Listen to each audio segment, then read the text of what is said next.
Super Show! You're not fresh, motherfucker! This is the same shit! 0 out of 10. Team Trash! And Team Garbage! This shit is ass! Trash!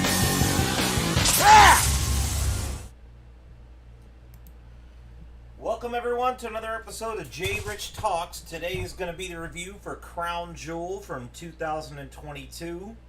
And, you know, in regards to the pay-per-views, they're premium live events that we've seen. The 3 or 4 so far that we reviewed, Summer Fuck, or Summer Slump, Extreme Drools, Ass at the Castle, and now this. I think this is easily the best one that we've seen, at least from an entertainment standpoint. Maybe SummerSlam is up there. It's been a minute. I don't remember much from that SummerSlam outside the main event, so you know, it was alright. It was about what I expected. Some things exceeded my expectations. But with me, as always, is Devon. And, yeah, so today we'll be running through the show, like always. You know, I gotta say, I feel like there's just a lot of matches that honestly did not need to be on this fucking show. And it would have probably been a lot better. Or at least if they had gotten less time. I don't feel like this show needed to go 3.5 hours. But, you know, you could easily cut off 30 minutes by taking 2 of these matches off. And just giving those matches away on Raw anyway. But, you know, whatever. We'll run through it. First match of the night, which, by the way, before we get into the matches, the production value, just as I said, especially in regards to the other pay-per-views that we have had, this is easily the strongest production value. It definitely was better than SummerSlam.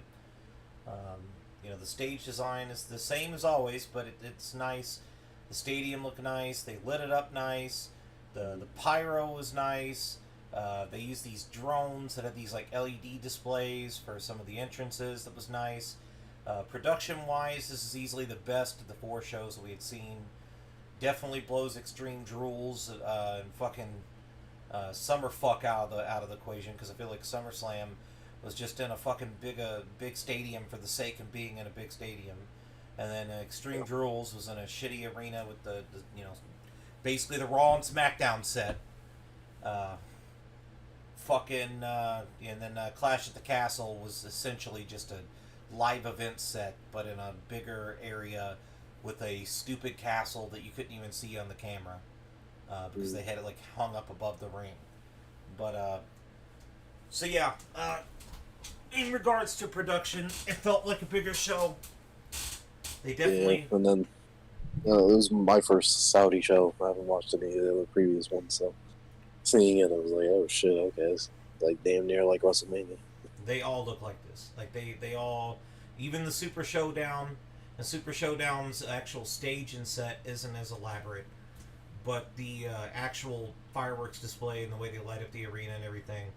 So even Super Showdown is higher production value than some of the other ones. So, you know, I just there's a lot of people saying, oh, it's going to be a filler pay-per-view. Oh, nothing's going to really amount from this. And it's like, well, you could say the same thing about the last 3. In fact, I'm really comparing this show, and you'll see me probably bring it up multiple times, to Clash at the Castle, because both of those were in foreign countries.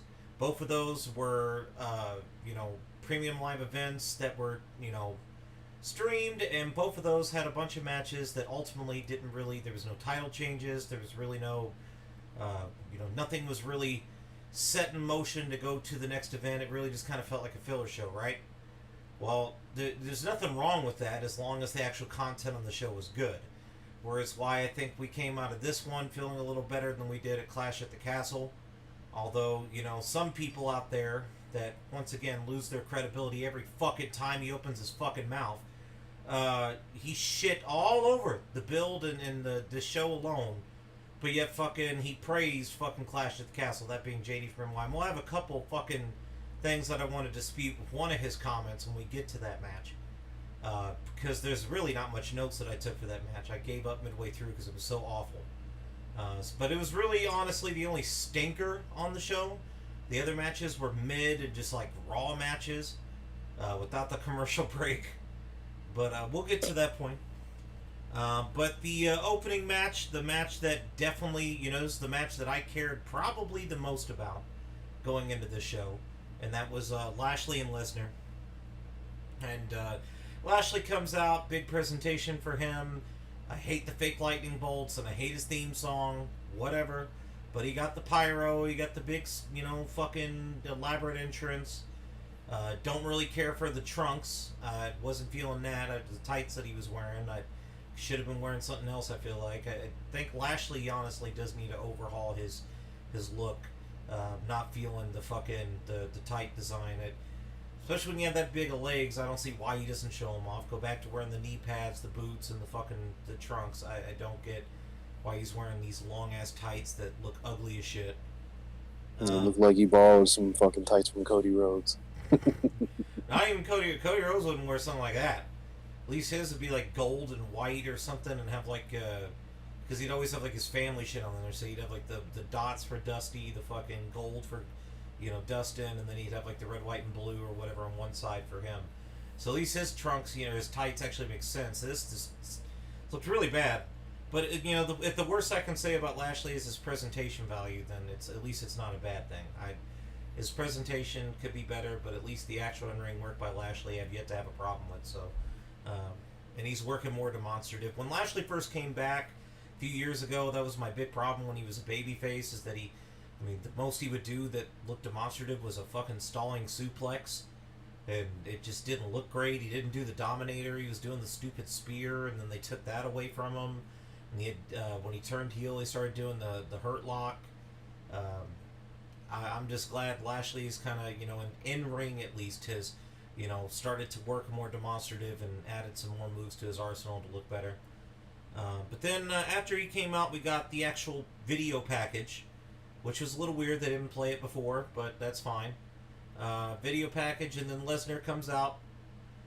Upon Lesnar coming out, they shot off the pyro, fucking a whole bunch of crazy shit. Arena's all lit up.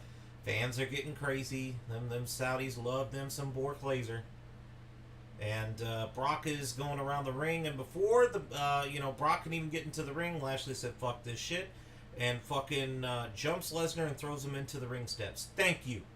Like, if you're in a fucking feud where you're pissed at someone, am I just gonna sit there and watch you walk to the fucking ring? It's not illegal for me to go outside and punch you in the fucking face or get the advantage on you. Even if you're a babyface, it doesn't make sense in the sense that, like, okay, I hate you, but I'm going to wait for you to get in the ring so it's fair. No, fuck that. That's all. We're fighting with emotion. I'm pissed at you. You just brutally assaulted me for no fucking reason. I'm going to get my one-up-hits on you. So, I like that Lashley, took that, it's part of that psychology. He took advantage of that. Lashley, right out the gate, big old spear. Lesnar rolls out, he's in pain, and then Lashley spears him through the barricade. He then fucking, Lesnar goes into the ring and Lashley spears him again. This time he pins him, gets a 2 count. Lashley goes to apply a Hurt Lock, but fucking Brock gets out of it and hits a German. At this point, Brock is selling his knee heavily from the steps and then fucking being speared through the barricade, which he kind of landed awkwardly on his knee. So they're kind of selling that Brock's knee is fucked, which makes him a wounded animal, and that Lashley is taking advantage of the situation. Which, again, also, another thing that I'll give Lashley and Lesnar, too. Not a lot of things fucking wrestlers do nowadays. But obviously, going into this match, Brock was the heel. But they swapped roles when they read the crowd, because there's no point in trying to have Lashley look like this amazing babyface in front of that crowd if fucking they're not going to fucking cheer him anyway. So I did like that they were playing it up themselves and using what the crowd gave them instead of just fucking forcing it down everyone's throat. I did like that. At least from a presentation standpoint, it's refreshing to see a heel actually work like a heel if he's getting booed. In this sense, Lashley was the heel because he was getting booed, so he worked like a heel. I like that. something The Rock would do. It's something Hogan would do. It's why, you know, they were able to read a crowd, and they were able to turn a crowd too. But anyway, fucking Brock selling the knee heavily. He then hits 3 Germans, but he's having trouble with some of these Germans because that leg. The last German looked fucking ridiculous. Lashley sold that fucking thing like a champ. Brock brought him right on his traps. Looked nice.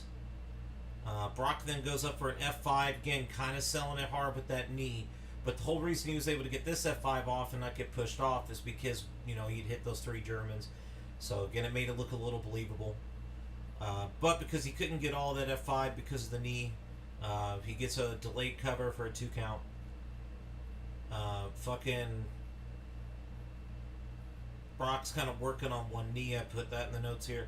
Brock goes for another F5, but Lashley escapes, pushes him off, and throws Lesnar into the buckle. And then Lesnar ends up out on the floor. He then puts Brock in a fireman's carry and slams Brock into the ring post. Lashley then fucking goes for a spear on Lesnar when they get back into the ring, but Brock catches it into an F5 attempt, which, if he hadn't done it a million times with Reigns, then that spot would look a lot better. I feel like they could have came up with way more creative shit. In fact, the one spot that I have yet to see from them that I think would look ridiculous, and this is the one spot I've wanted to see from a Lashley-Lesnar match for a while, is Brock getting put up for the Dominator by Lashley, and then Brock kind of like, you remember when like Taker would do the tombstone and someone would roll backwards and like they would counter the tombstone with their own tombstone attempt or something like that? Yeah. I wanted to see like fucking Lesnar on Lashley's shoulders. He's about to go for the Dominator, but then Lesnar like falls backwards, and then Lashley also goes up with them and ends up right on Brock's shoulders for an F5 attempt. That would look fucking ridiculous. But anyway, he catches him into an F5 attempt, but Lashley is able to escape, and then he hits a nice looking spine buster. Lashley then applies the Hurt Lock, and Brock, the selling of this Hurt Lock was actually really nice, because at first, when he gets put into it, Brock's kind of struggling to not let him get it locked in all the way. And once he has it locked in all the way and Brock's chin is pushed against his chest, Brock's eyes open up wide as if he's shocked by the pain.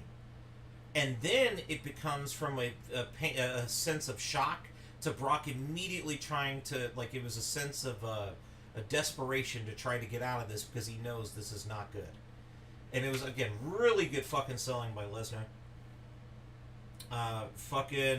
Brock, as Brock's desperately trying to escape, the ref comes up to him and asks if he wants to give up, and Brock's like, "Shut the fuck up! No, I don't want to give up!" It should make me laugh. Yeah. So then Lesnar, he's struggling. He's now down to one knee, and the ref does the whole 3-arm spot. Couldn't do that last night, apparently, when fucking there was the chokehold with fucking Shayna Baszler and Natalya, whatever. But anyway, they do a 3-arm spot. Brock, on the 3rd attempt, his arm stays up. Brock's kind of starting to catch his wind. Again, desperation. He's getting up. He's looking around. And then you see him actually make eye contact with the buckle. And he's like, okay. So he goes over to the buckle. And he fucking, launches up it. And it lands right on his back. Which then lands Lashley's shoulders on the mat. And that would ultimately end up being the finish. I didn't think that's how it would finish. But that's how they decided to end it. So Lesnar gets a kind of a sneaky win. And Lashley was definitely dominating the match. In fact, that was the story the commentators were trying to tell afterwards. Is that Lesnar's the victor, but he doesn't look like the victor. In fact, that's why they said Lashley was pissed. Because Lashley's pissed because he looks at Lesnar and sees Lesnar as the victor, but he didn't look like it. So then Lashley, with this anger, goes over and attacks Brock. And he puts him in a Hurt Lock post-match. Brock is wincing in pain. In the Hurt Lock, there's a sense of shock at how much pain it is causing him. His eyes are kind of coming out. Good selling by Lesnar, and then once as the Hurt Lock gets put on, Brock's really selling it as if he's fucked up, and Lashley looks really strong, and that was how they went out. Obviously, setting up another match. The only thing I can say with this that is kind of frustrating is that we've had 2 matches by them. And it really feels like neither of them have truly gotten the amount of time or the match that I want to see. I kind of want to see a heavyweight fucking just... I feel like that's what the 3rd match is going to be, really. It needs... The problem is... Well, that's the thing, though. Like, I feel like if I was to do it, you have the first one, Instant Schmoz, whatever. It's not how I would have done it, but whatever, right? But if you're gonna do the second one, I was expecting this one to be more of a long, drawn out, fucking back and forth battle. But it wasn't gonna be like the heavyweight boxing blow where they're landing big moves. I figured that would be the third and final one, the grudge match. But now it's like the third and final one. If you do that match, the problem with that kind of match, you can't have that last one more the fucking 6 to 10 minutes. Because you know it's like a heavyweight boxing fight. If they're over here landing haymakers on each other, someone's gonna go out pretty fast. So it's like I don't know. It's what I want to see. So it just sucks that that's how we're gonna get the third match. Fucking, we're not gonna get that big war that I wanted, but it is what it is. It looked nice. Lashley looked nice. Don't know really where they're going from here. It really depends on who these guys are going to end up working at Mania and what their plans are for the future. If Lashley's going to be used in the main event, there's the Rumble coming ahead. They're going to be programmed with someone. I'm assuming either Lashley or Lesnar, depending on who they're programmed with. So it'll have something to do with the Rumble. This is definitely going to be setting something up there, because I don't think we're going to see these guys at Mania. But depending on who they work, it's why they're going to have someone go over. Like if they have Lashley go over, it's because he's working someone big for Mania and they need him to look good. Same for Lesnar. If Lesnar goes over, it's because they're setting Lesnar up for someone at Mania that they need him to look strong. So we'll just have to see where they go from here. Honestly, if you're not going to program with them with anyone that's fucking great, fuck it. The next match, just have it be a fucking draw. The grudge match ends in a draw. Both guys won one apiece. Fuck it. That's the end of it. What I would like to see, however, though, is because this also gives them the opportunity to do a draw, and this is where I feel like you can get that heavyweight boxing match, but also at the same time get the war that I want. I feel like the next match should be an Iron Man match. The next match should be an Iron Man match, and you should give them... No, I'm not saying it's got to be a 60-minute Iron Man match. Give them a fucking 30-minute or a 20-minute Iron Man match. Let them go in there, and both of them fucking... Hell, Brock, when he had that Iron Man match with Kurt, he went in there, and the match opens, and Brock grabs a chair and starts whacking Kurt with it. And he ends up giving Kurt, 3 falls, because Brock got disqualified 3 times. So you're like, well, then that's kind of stupid, because now he's down 3-0. But... Kurt's injured for the rest of that hour-long Iron Man match, so Brock was easily able to get those 3 falls back, as well as then some, because Kurt was hurt. So that was what I really liked about that fucking match. I could easily see them doing something similar if him and Lashley got into a fucking Iron Man match. So, that'd be something that would be nice to see.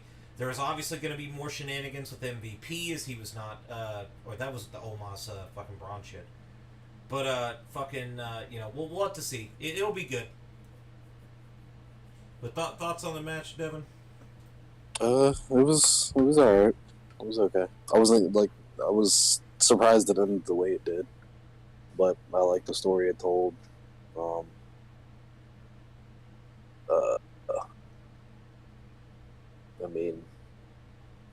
It's going to be kind of weird to see where they go from here.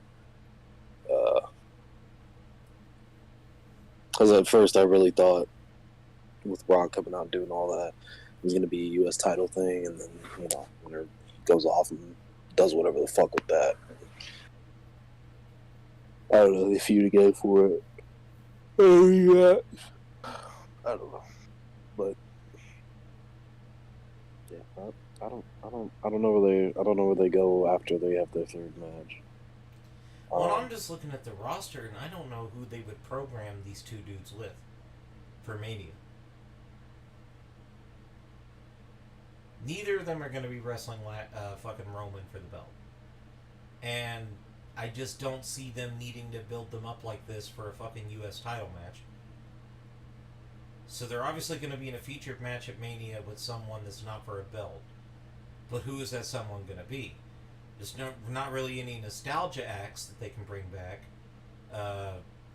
The most I can think of, and this is just kind of spitballing from what I'm thinking about, maybe you finally get Lesnar and Bray Wyatt, and you build Lashley up for not Mania, but you could use Lashley as the pay per view before Mania for Roman. Mm. You could put both of these two in the Elimination Chamber at that pay per view. But I think that would probably be the way I would do it. It really sucks that you're not going to have the Hurt Business and the Bloodline, because that would have been really fucking. It would have been an interesting dynamic to have, MVP, Paul Heyman, fucking the Usos, and fucking, Cedric Alexander and Shelton Benjamin, and then fucking Bobby and Roman, both of them dominant or whatever, the fucking leader of their factions. That would have been really nice. We're not going to get that now. But I do feel like if you're going to have someone to push Roman to get him ready for that match at Mania to make him look like a bigger star, especially if he's going to be wrestling The Rock, it'd be a good match is for him and Lashley because it's a fresh matchup that we haven't gotten yet. And then Lesnar, if you do him and Bray Wyatt, which was supposed to happen back in 2016, but then Bray Wyatt got injured. And that was why they actually set that up in the Rumble. The Rumble where it was for the belt that Triple H ended up winning. Mm. That fucking Rumble, Brock was like throwing everyone out, and then the fucking Wyatt family comes out, screws over Lesnar, and eliminates him. And then they were supposed to have a match at a pay-per-view like right afterwards. It was like Roadblock. But then Bray Wyatt got hurt, and so that's why they ended up programming Lesnar with fucking Ambrose. Yeah, Lesnar's supposed to be like in a handicap match at that fucking Roadblock, and then that was going to further set up the Mania match with him and Bray Wyatt. And then because Bray's fucking injury, and then I guess like they were pissed about his weight or something, that's why he ended up getting the segment with The Rock and Cena at Mania, where he was just talking. There wasn't really any physicality. So it just, yeah, that's the only thing, we could get that match. I don't know how good it would be, but it'd be interesting. It's another fresh matchup. It's the only other thing I can think of, because I don't see you build Lashley or Lesnar up for a match against Edge. I don't think anyone cares to see either of those two guys wrestle Edge. I don't think anyone cares to see either of those two guys feud with the Judgment Day. Mm. Like, there's not a single... Well, I wouldn't be mad if Brock or Bobby went through and fucking buried him. I wouldn't be mad at that. That's not gonna happen. That's not gonna happen.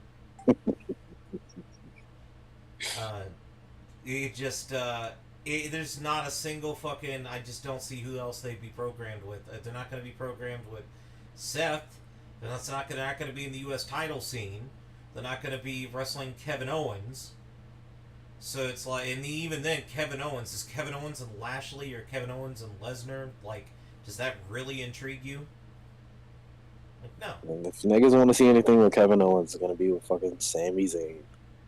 Well, it'll be Sami Zayn, you could do Kevin Owens and, fucking one of the Usos or whatever, fucking... There's a bunch of people he could work that we haven't seen yet, or different iterations or something like that, but I feel like Kevin Owens just needs to stay far away from Lashley and Lesnar, because I just feel like it doesn't seem like the styles kind of clash with Lesnar. I don't feel like that match would be very good. And then in regards to fucking Lashley, it's a definite styles clash. I don't know how the fuck that match would work. I don't know who the fuck the heel or the face is in that. I really don't know how that match would work. Like, that would be a really fucking... And then the feud itself, like the promos, Lesnar and Owens, at least the build could be okay, but Lashley and Owens the build would be boring as shit. So I just, yeah. Fight. It would just be, that's why I feel like so again, I just don't know who they would build them up for. Matt Riddle? Fuck no. That's why, and I can honestly see Brock going back to SmackDown. I feel like they're doing it to try to help out Raw right now. Mm. But fucking, eventually I could see him going back to SmackDown. Especially because I think some of the women are about to be moved around anyway. So it's namely Ronda. I think they could easily just put Ronda on Raw and Brock on SmackDown. You know what I mean? Like, it's... I don't know. I feel like there's a bunch of ways you could do that. So, we'll have to see where they go with that. But, yeah, that, this is just a nice little feud that will get you to where you're going around that time.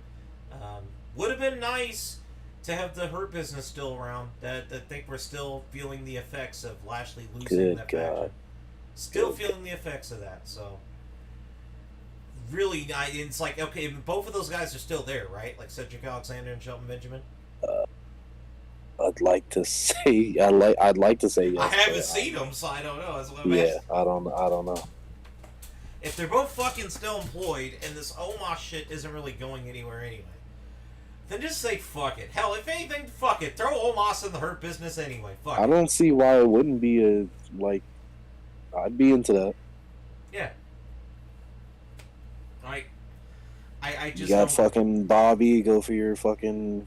Yeah, I can get with that. Because I want to see that. That would actually really entertain me to see the Hurt Business and the Bloodline. Those two, the tag matches there. You have the managers verbally assaulting each other. You got the two big titans or whatever, and Lashley and Roman. Like, that's the, that's what I'd like to see. So, but will they do it? Fuck no, baby! Shit is dead in the water. Yeah. But after that, we got a trailer for War Games. They used War Pigs by Black Sabbath. I thought it was actually a pretty good song choice. I don't know why JD from NY was tweeting how they didn't like it. War Pigs, badass song by Black Sabbath, and it kind of fits the whole, it's supposed to be war! What did he want? Fucking war! Who? Is that what he wanted? Like, what did he want? What do you think They probably wanted, like, This Means War by, like, fucking Shinedown or something.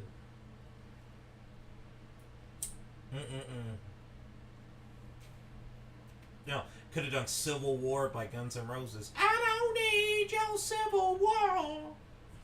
I don't know, but... Not nice, whatever. Little trailer for Survivor Series. They're only going to have like 3 weeks to build that show. Because it happens in like 2.5 weeks. So we'll have to see what the fuck that's going to look like. Because I think that's on the 26th. So it's right around the corner. And that's... I don't know what the fuck they're going to do. That's exactly 3 weeks, actually. That's 21 days. So, yeah. For fucking Survivor Series. I always start building that shit as soon as we get into the next week. Or the fucking tomorrow, I mean. Yeah. Or 2 days, fuck. Yeah, they need to, because the funny part, that show's going to have less build into it than this show did. Like, this show is being built since September. Because they had like the segment with Logan Paul and Roman. Like, not every match is being built that long, but at least the main event has been being built for since September. So I mean, I don't fucking know. I don't know how Survivor Series is gonna look, but whatever. But anyway, we're then treated to, and I mean treated. Did I say treated? I mean we were fucking. We were punished with a Liv Morgan video package. And this video package showed Liv Morgan as a little girl, and her mom talking about how they had financial struggles, and Liv Morgan watching the TV. It's not even her, it's some fucking kid actor, and fucking her making this fake title belt. It's like the whole shit they do with John Cena, where they would show pictures of him in his living room with the fake fucking title belt. And then this fucker said in interviews multiple times, like, I wasn't really a big wrestling fan as a kid. I was more into bodybuilding, and I just didn't work out as bodybuilding. So they said, oh, you should do that pro wrestling stuff, and I did that. It's a fucking phony. And he's over here talking about how he grew up on the hard streets of West Newbury, Mass. Yeah. South Tampa, brother. It's hard streets, all right. You went to a fucking private school. Yeah. Woo. Yeah, but fucking beautiful. Your dad had a bunch of money. Yeah, hard life. Why do they always do? I guess it's 'cause connect to the younger audience. Yeah, it's to connect to the it's to connect to the wrestling fan. They want you to. That's why they show her with the little fake title belt and the. Well, She's because they one did of the you. same shit with Paige. Because she's one of you. She's a wrestling fan. This is her dream. And it's like, if it's not organic, and I'm not doubting that Liv Morgan's probably a fucking wrestling geek. I get it.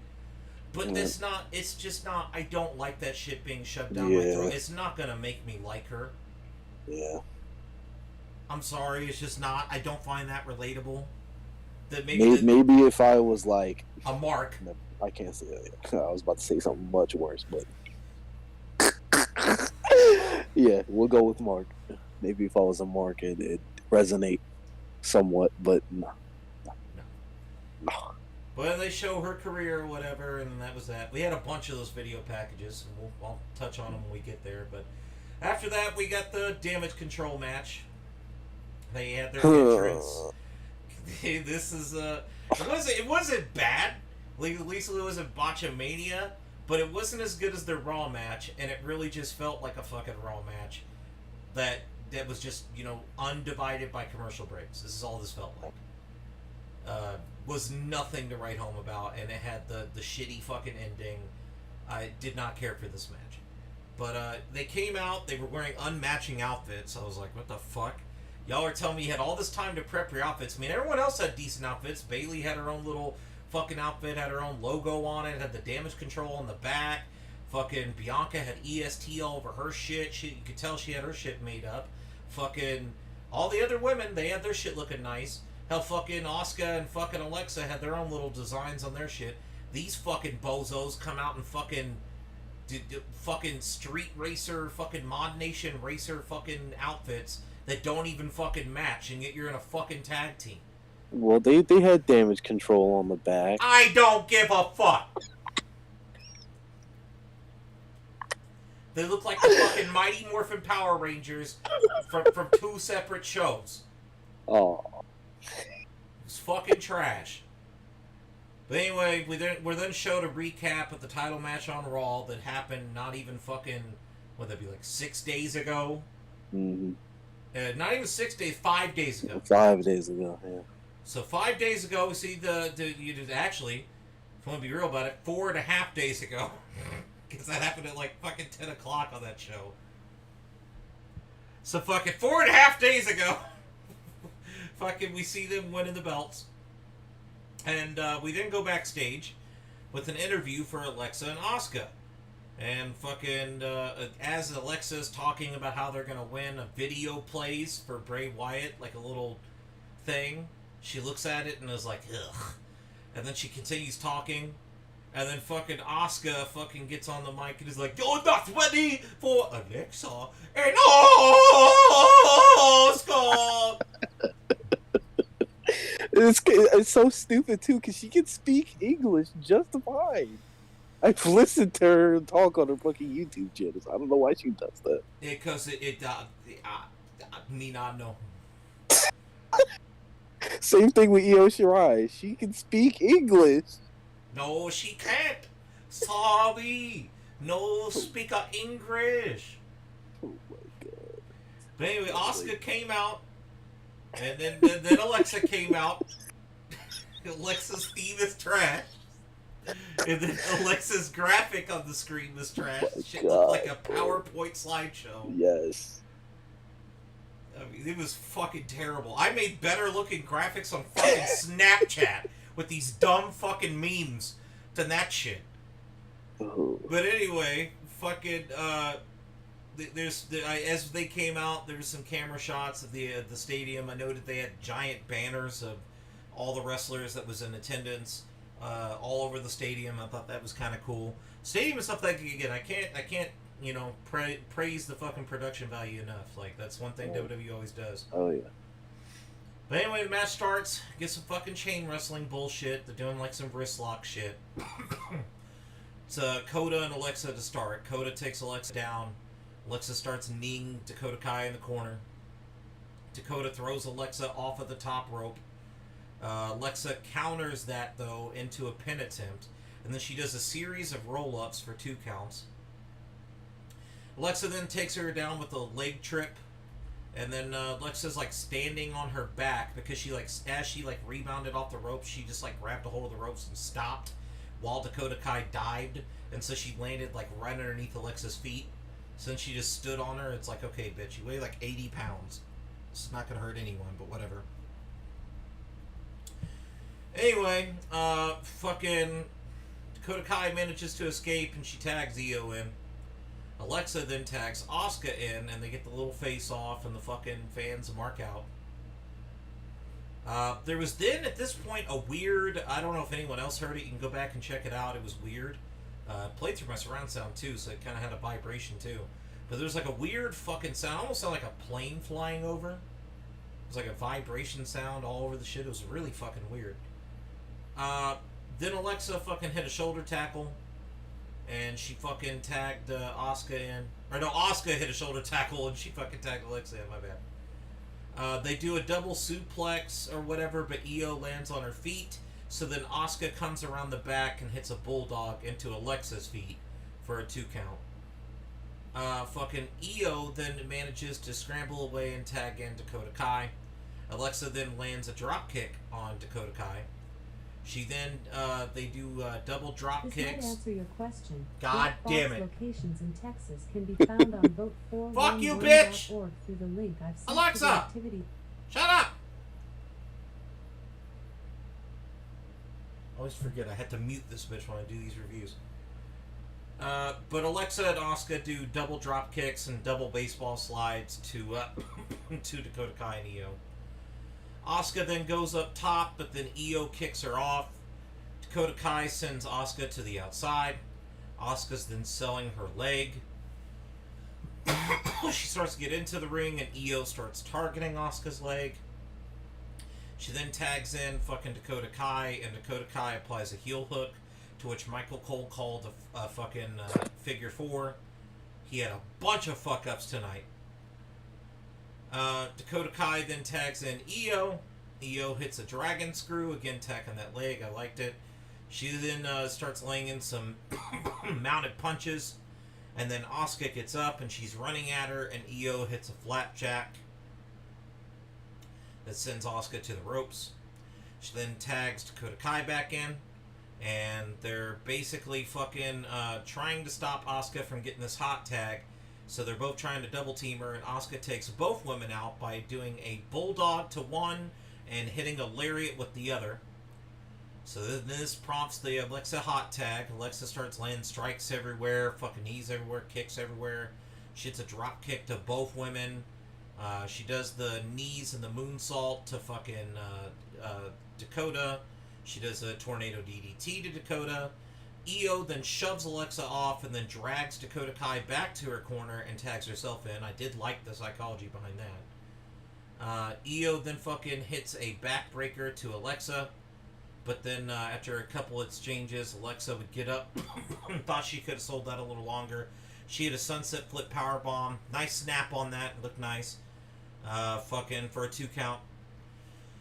Oh, but did I say sunset flip powerbomb? My bad.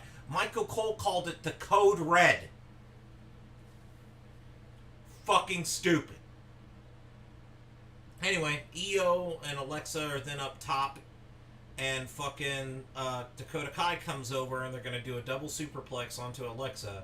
But then Asuka comes over and then underhooks both of them. Ends up being a powerbomb into a double superplex. Honestly, kind of looks stupid on Asuka's end, because it's like, okay, now your partner just got fucked. And inadvertently, you caused them to superplex your partner while you powerbomb them. It just looked really dumb.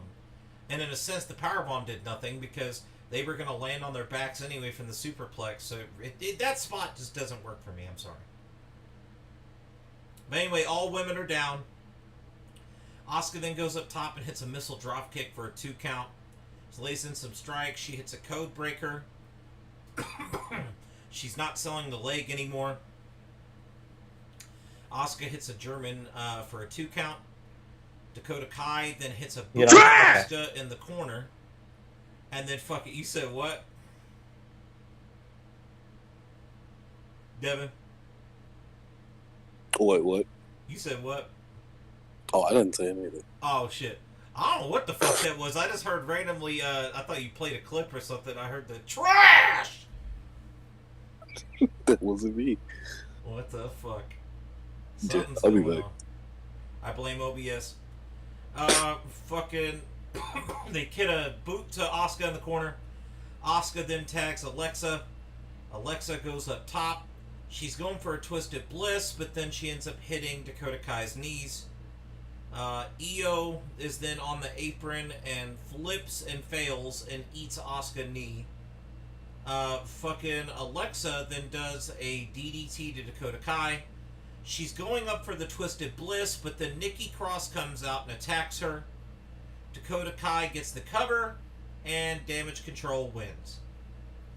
Flat finish, mid tag team match against something you would have seen on Raw. Probably sounded a lot better on paper, but I'm telling you, the execution of this match left a lot to be desired. There's a couple good things in it, though, so it's not like it was egregiously bad. I've seen way worse women tag matches, especially from all the women involved. But this one was alright. Definitely had its the right place on the card early in the beginning of the cards where it belongs. Did not belong anywhere else. This match is far from. I don't want to see anyone try to fucking say this match deserved anything above fucking low card treatment, because this was low card fucking quality bullshit. But is what it is. Damn Control gets the belts back. Not much else to say about that. We'll have to see where they go with fucking. Was that just literally just my thoughts on it was they must have just literally put the belts on Alexa and Asuka, so that way they could drop them back to Damage Control in this pay-per-view, so that way they'd be the one thing that actually happened on this pay-per-view, because if this didn't have, there would not have been a single title change on this pay-per-view. On top of that, the U.S. title match I thought was going to be in this pay-per-view ended up not being on here, so this was literally the only other title match besides the other tag team match. And there wasn't going to be a title change in that one. And there wasn't going to be a title change in the main event, so I feel like they needed to put this on here to make it feel like something of value happened when it came to how the belts were being treated, but I don't know. I feel like this easily could have just been on Raw. This is one of the two matches that I feel like you could have took off of this show to make it 3 hours, and it would have been a hell of a lot better. So, nothing against the ladies involved. I've seen way worse. This doesn't top their Raw match, but it wasn't bad. So, Devon, any thoughts? I mean, yeah, this wasn't better with them from what they did on Monday. It wasn't egregious, but I mean, they put on a better performance like the week before, so it felt like earlier in the week, so it was alright. Yeah, they pretty much had to fucking do that to fucking give you something for this pay-per-view. Otherwise, you're just watching like a fucking house show, pretty much.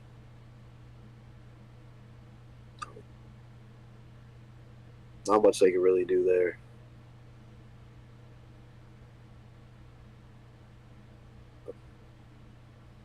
Sorry for this stupid shit. I mean, it's alright. What do you feel about the fucking finish?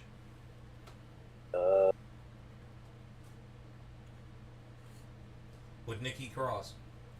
Nikki ass! Yeah. It's. I mean, unless they're gonna build to.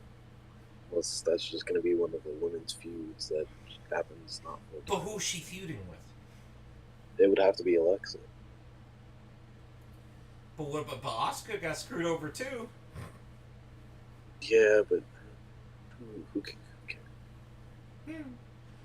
Now, I can already see JD and some of the marks talking. Do you think this means that Nikki Cross is joining Damage Control?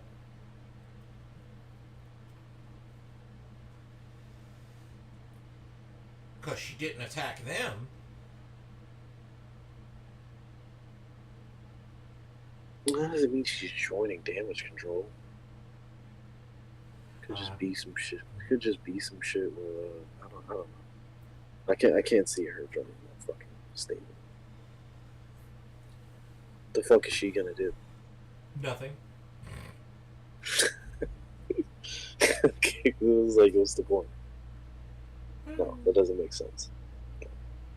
She'll be by her fucking lonesome. She'll feud with fucking Alexa Bliss. Be fucking tag team partners. It makes sense. Fucking have them do whatever. I don't know. I won't watch it. I don't care for it. But you know, for the people that do, there you go. So that's all I got for that. Well, and after that, they would give us a Becky Lynch video package.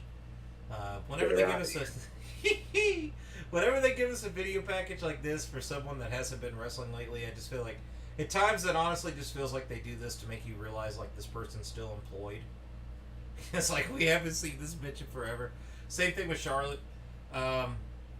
Whatever, you know, the same thing. All these video packages are the same. They go through their whole career, show them like fucking how they were in wrestling, whatever. Again, I don't care. At this point, I was just looking at it like, goddamn, you know, this might as well have been a fucking commercial break. Where's the fucking $2.99 deal at Hardee's? Where's the fucking if you close your eyes? Where was that shit at? But anyway, after that, a car would pull up, Chevy Suburban or whatever, and it would be the Paul brothers. They've arrived. But anyway, after that, they'd start setting up the Drew and Karrion Kross match. You get a recap of the feud first. Same video package they played on fucking SmackDown. You know, SmackDown fucking video package edition last night. And after that, Karrion Kross would make his entrance, and Scarlett went around in this like fucking I don't know what you would call that, spandex, a tight like rubber black spandex. I know motherfuckers is jacking off on Twitter to that. Fucking Karrion Kross comes out. Fucking they had the like a what is it, a hourglass jar or whatever with the fucking Yeah. They had that shit in drones. This is the first time we saw the drones utilized tonight. Again, the production was really cool. They had like these drones that were flying up in the air, and they would project a LED that would fucking then give you like an effect, which I thought was really cool. Then Drew made his entrance, and he got a sword in the sky. At this point, when he was on the way to the ring, fucking Wade Barrett said something to the effect of, "When the milk turns sour, he's the type of pussycat that'll drink it." That shit. That was a crazy ass line. That motherfucker was I don't know what you're talking about.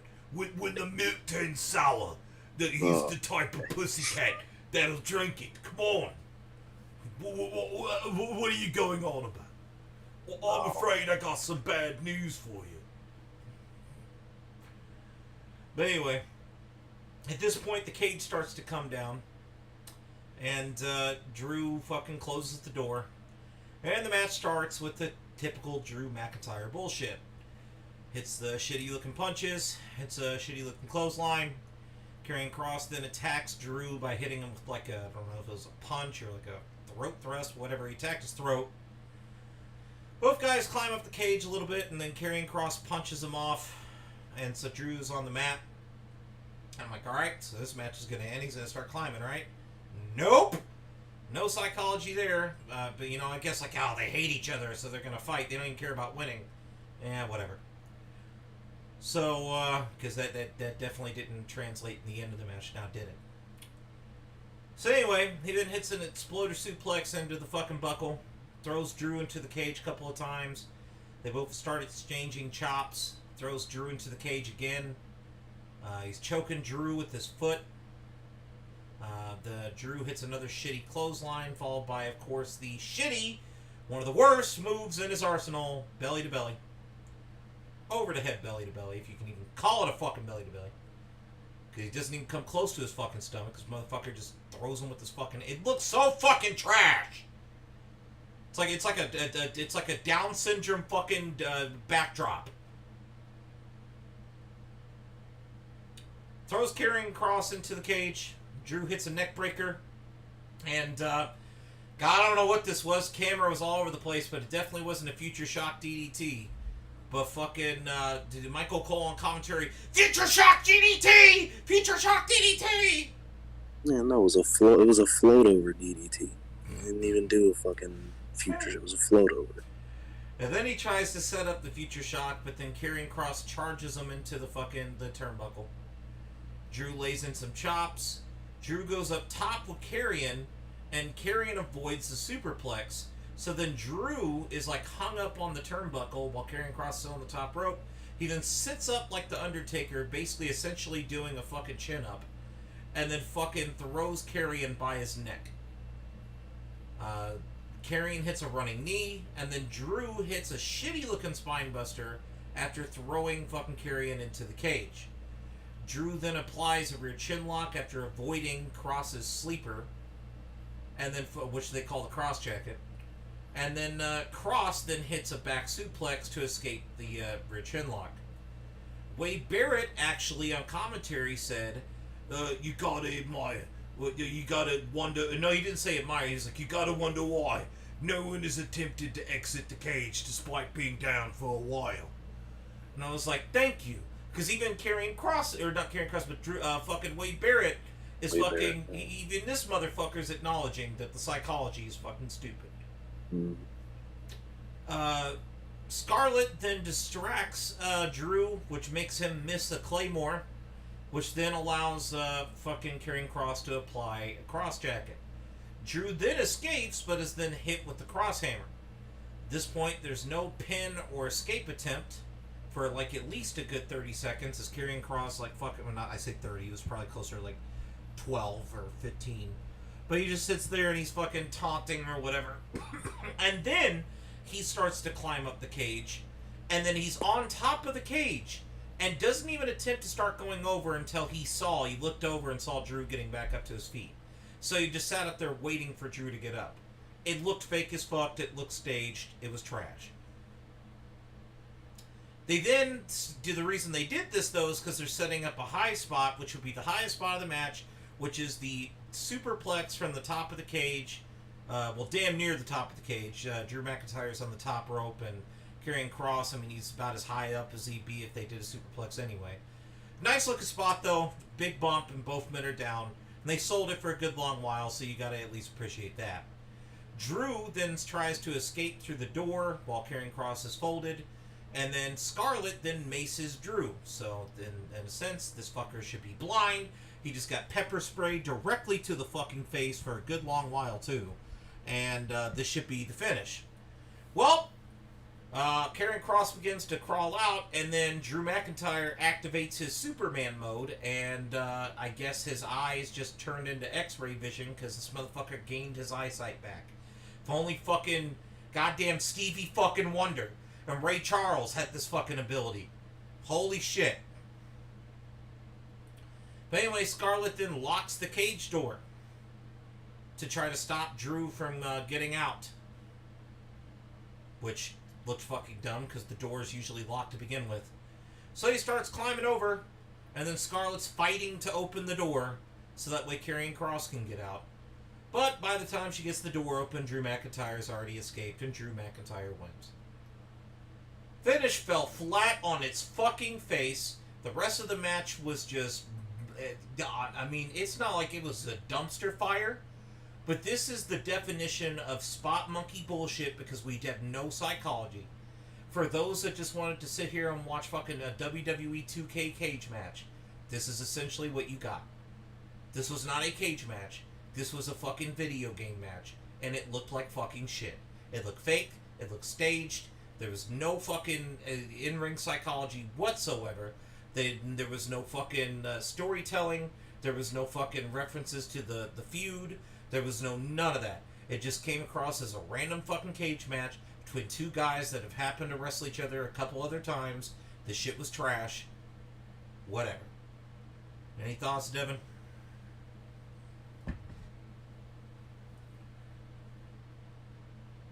Devontae Williams?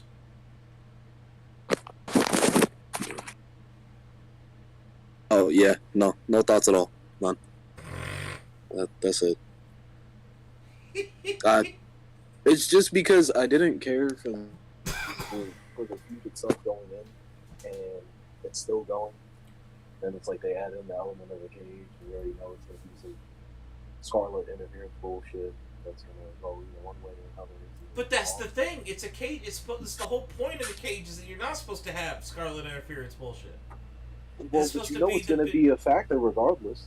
We both know. Everybody. No, because that's the whole thing with the cage match. It's supposed to be, if anything, based off of the story they were telling, this is supposed to be the blow-off match to the feud. Right? It's supposed to be the big, fucking, brutal cage match to end the feud. Which this feud has been shit to begin with, so it didn't warrant a cage match. It didn't need one. But this is how they want to end this feud. It shouldn't even escape the cage.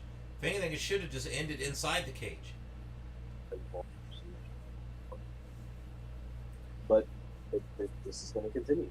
If anything, the story I would have told is that Karrion Kross wants to escape the cage, but Drew McIntyre wants to keep the fight in the cage because he wants to get his revenge against fucking Karrion Kross, and he knows that the best chance he has of winning is to keep the fight in the cage, because if he tries to escape the cage, or the match goes into a point where it could exit the cage, that's where Scarlett becomes a factor. So in that sense, Drew McIntyre should have never tried to leave the cage. He should have tried to keep the fight inside of it. Whereas Karrion Kross should have done the opposite. But they didn't do that. Did none of that. There was no storytelling. There was none of that. This match had nothing. It was a random fucking cage match. It's not even like this is it's not even like this is a blow off. Like, this is still continuing. Yeah, I know, but that's the thing. They market it as the blow off. Like literally the promo for it's like, this is where this feud has got to come to an end. Huh? Do that on Friday again. Oh god, yeah, you're gonna say it's probably gonna be the exact same match on Friday. Oh, I don't know.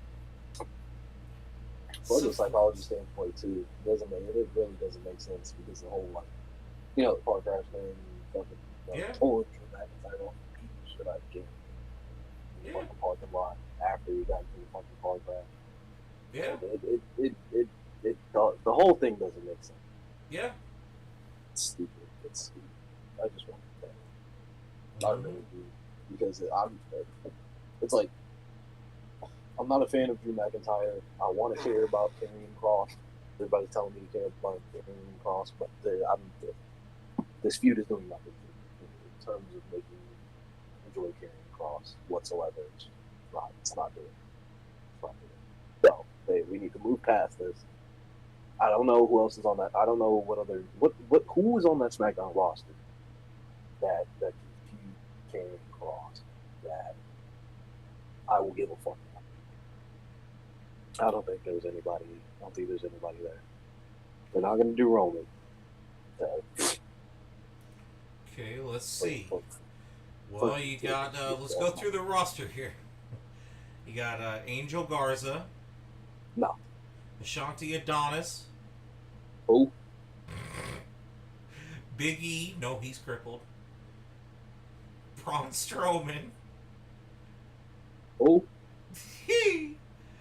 Bray Wyatt. Fuck no, baby. Butch. I would say I'd be interested to see that feud take place simply for the spectacle. Like, not spectacle. No. Fucking whatever. Bray Wyatt, not right now. Not right now. Because Bray Wyatt, it would do nothing for Karrion Kross. Nothing for Karrion Kross. And on top of that, once he figures all that shit out, yeah, it'd be interesting to see where he would go. Like, point A to point B. Drew Gulak. Who?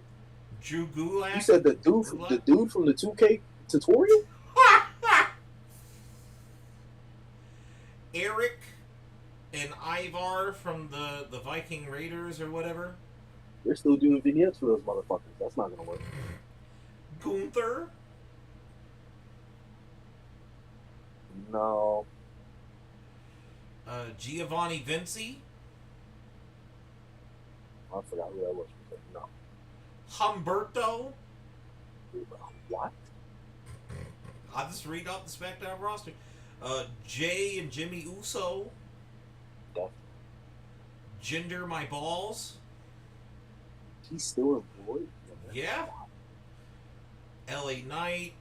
Kofi Queenston. Logan Paul, Ludwig, Mace, Madcap Who? Moss. Mace from the Maximum Male Models. Yeah, Madcap Moss, Mansoor, Rey Mysterio, Rick Boogs, Damn. Ricochet, Ridge Holland, Roman Reigns, Sami Zayn, Santos Escobar, Sheamus, Shinsuke Nakamura, Solo Sikoa, Top Dollar, Xavier Woods, and that's it.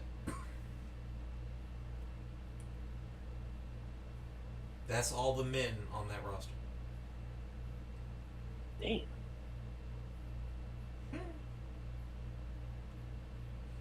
Now, on the Raw side of things, it'd probably be better because you have AJ, Akira Tozawa. I didn't know that motherfucker was still employed. What the? Angelo Dawkins, Austin Theory, Baron Foreskin, Booby Lashley, Bork Laser, Cedric Alexander, Chad Gable, Cody Rhodes, Damian Priest, Dexter Lumis, Dolph Ziggler, Dominic Mysterio. The Raw side is much better. Oh, we'll keep going. Edge, Elias, Finn Balor, Ooh. Gable Stevenson, Jey Uso, Jimmy Uso, because they're cross-brand because they have the belts.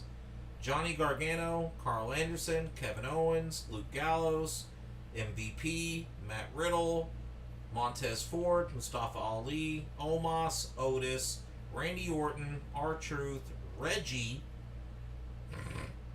Who? Reginald, or whatever the fuck.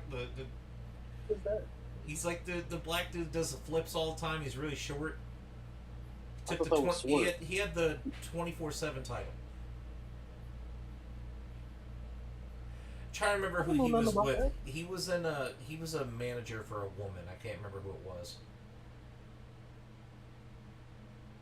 I want to say he was with like Dewdrop and Eve Marie or something like that. Dewdrop, nigga? I Yeah, I definitely know. don't know.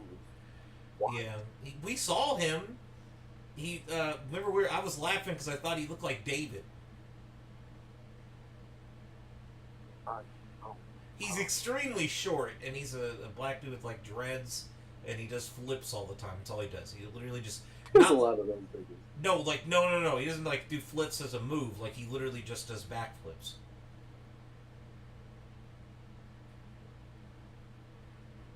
Keep going.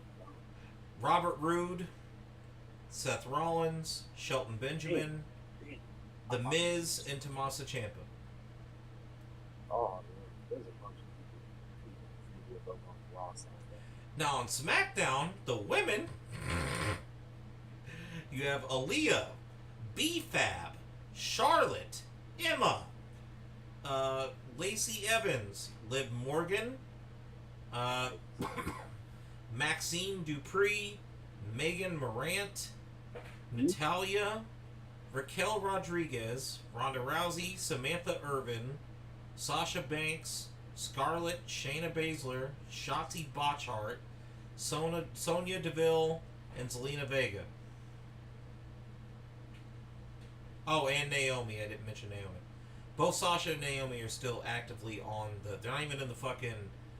They're both on the SmackDown roster, still on the website.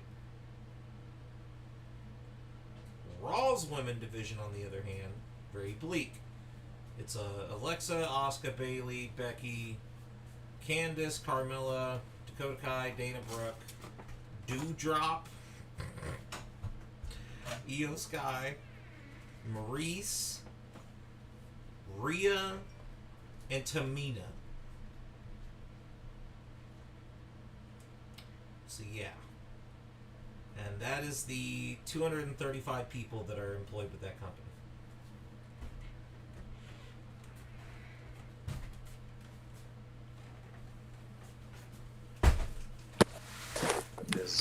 That is rough. It's under your bed.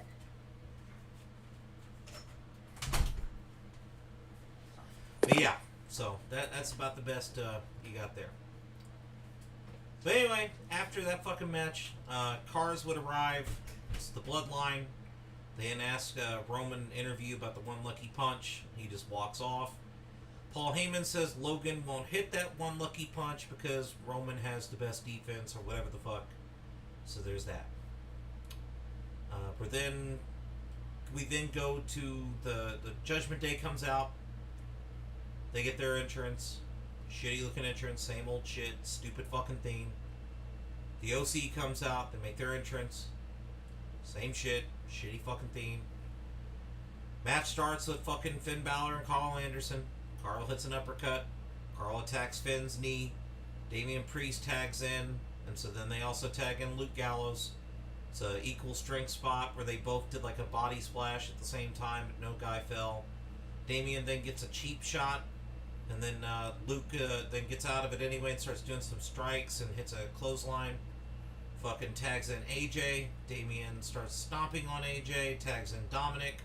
AJ hits a backbreaker to Dominic. Tags in Carl, who hits a boot in the corner that looked really shitty. Tags in Luke, who then hits a scoop slam and an elbow drop. Tags in AJ. AJ then starts kicking Dom. Does a brain buster. AJ then tags in Carl Anderson. Dominic retreats to avoid the double team spot from AJ and Carl Anderson.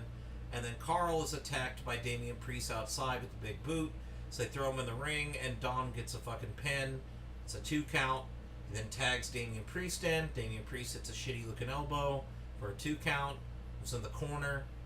Looked like there was no connection at all. Fucking Carl Anderson starts fighting back with some forearms. Priest hits another elbow in the corner.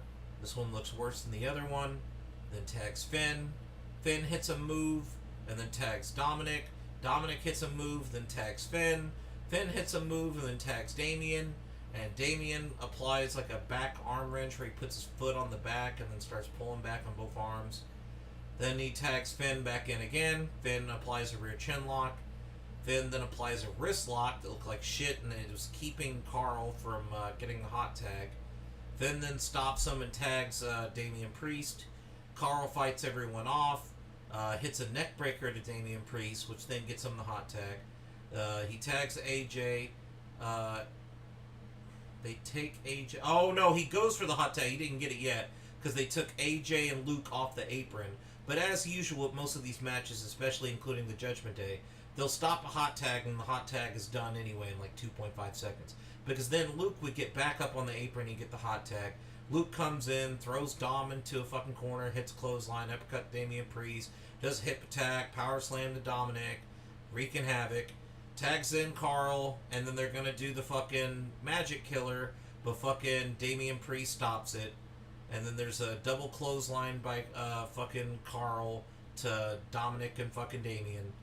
This then, they both tag in fucking AJ, Carl and Damian, or Carl and Dominic, my apologies. They both hit each other at the clothesline.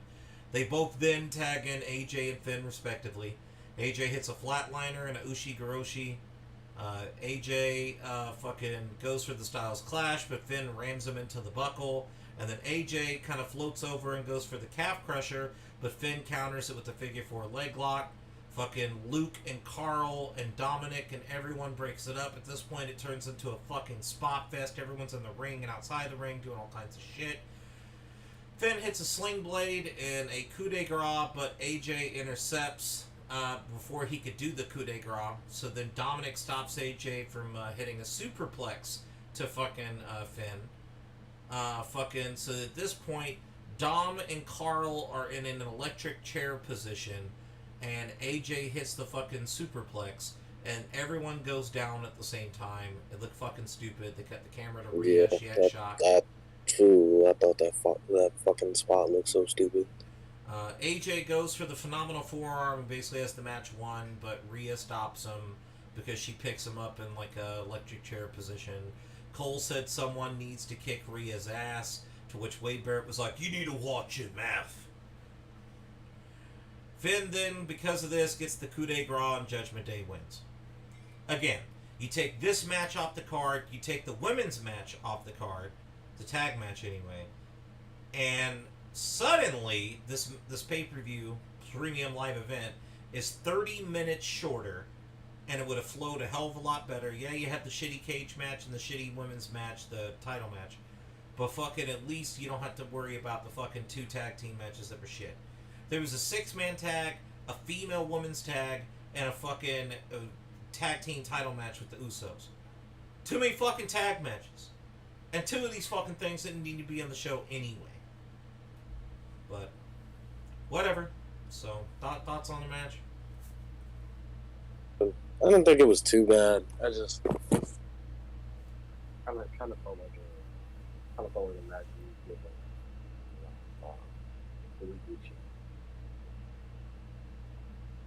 They're on Raw. Felt like a 6-man tag. Yeah, it just felt like a 6-man tag to get on Raw, just not divided up by commercial breaks. 14-minute match. It would have been about the same length if it was divided by 2 commercial breaks on Raw. But, yeah. I had much to say Fuck, about it. Judgment Day going over was the right thing. Well, yeah, I mean, obviously you don't, unless you're going to extend this feud, there's no point in having fucking the OC go over. I mean, it is a little goofy in the sense that Luke Gallows, Carl Anderson come back, and they haven't really done fuck all. They had barely done anything as a tag team. I don't think they've won a single tag team match since they've came back. In fact, as a tag team, they've looked very ineffective. And fucking, so in that sense, I think it's a little goofy, but whatever. Because remember, the whole thing is they have Rhea Ripley problem. Well, yeah, because Rhea Ripley can just destroy all of them, but yet she does nothing and stands at ringside, so, yeah. Until the finish. She does nothing this entire match until the finish. Just like every other match, she does nothing until the finish. She stands there and looks dumb, and they'll have a couple camera cuts to her, and that's it. She literally is there to do nothing.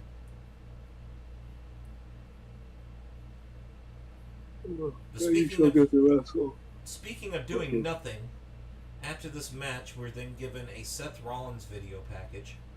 Once again, shows Seth's career and his life outside of wrestling, all this dumb shit, whatever. I don't care. After that, we're then fucking given Omos and Braun Strowman. We're given a recap of the feud so far, the video package that they played on SmackDown.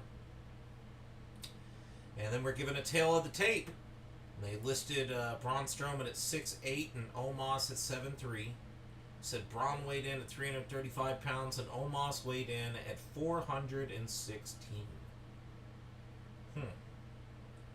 Interesting. Fucking Omos then makes his entrance. Looks like he's wearing a fucking Mortal Kombat style outfit. Look kind of fucking weird. I don't know about that fucking drip. They show a picture of his fucking hand on Michael Cole's face, making him suck his fucking palm. Yeah. Then Braun Strowman makes his entrance. And he's wearing the same drip that he wears all the fucking time. I noted it must stink. And then fucking they sat there talking to each other for like almost a minute. Almost an entire minute just sitting there talking to each other. Because they're sitting there talking about setting up a test of strength, to which they do. And Omos wins the test of strength. Omos lands an elbow, throws Braun into the corner, hits a clothesline in the corner. Omos hits a boot. He kicks Braun in the gut. Braun is starting to try to come back, but then Omos hits a scoop slam. Starts taunting Braun, talking a whole bunch of shit. Omos hits a headbutt, and then he hits a one-arm scoop slam for a 1 count. So we're here yelling at the crowd, "Is this your giant?" He throws Braun, like just a throw. Braun starts coming back. Braun couldn't believe that the punches he landed did nothing. And then he then tried to clothesline him over the ropes, but he couldn't even get him over the ropes all the way. Omos then stops Braun from doing the little fucking thing where he runs around the ring, and they call it the Braun train. Well, anyway, he stops him or whatever with like a boot, stops him in his tracks. Omos is constantly talking shit, tells him to get his punk ass up, and then Braun fucking counters some fucking move that Omos is going for into the power slam, and Braun wins. About as good as it could have got. I guess. There's not much better you could have got out of that fucking match. Really anticlimactic. With how he was dominating on offense. You said what? I was like, wait. What do you mean it couldn't gotten any better? I mean, that's about the best you could probably ask for. I mean, yeah, you could have gave more offense to Braun, or you could have made the ending a little better, but I mean, that's about the best you're going to get out of these guys. It's not like if they had done a couple of extra moves that would have made it any better. It's going to be the same fucking shit. Fucking Omos had a spaceman plancha. He ain't gonna hit no fucking spaceman plancha. He can't even walk! At one point in the match, I must have not noted it, at one point in the match, he had a big boot, but he had to hold on to the ropes just to even get his fucking leg up. And you're wanting a spaceman plancha? Turn it off!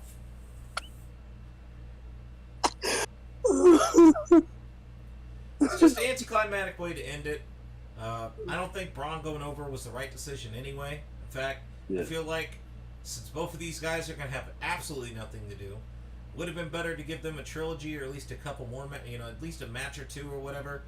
I feel like this would have been a good way to start the feud. And if you're really wanting Braun to be a babyface, you could start it off with him getting destroyed.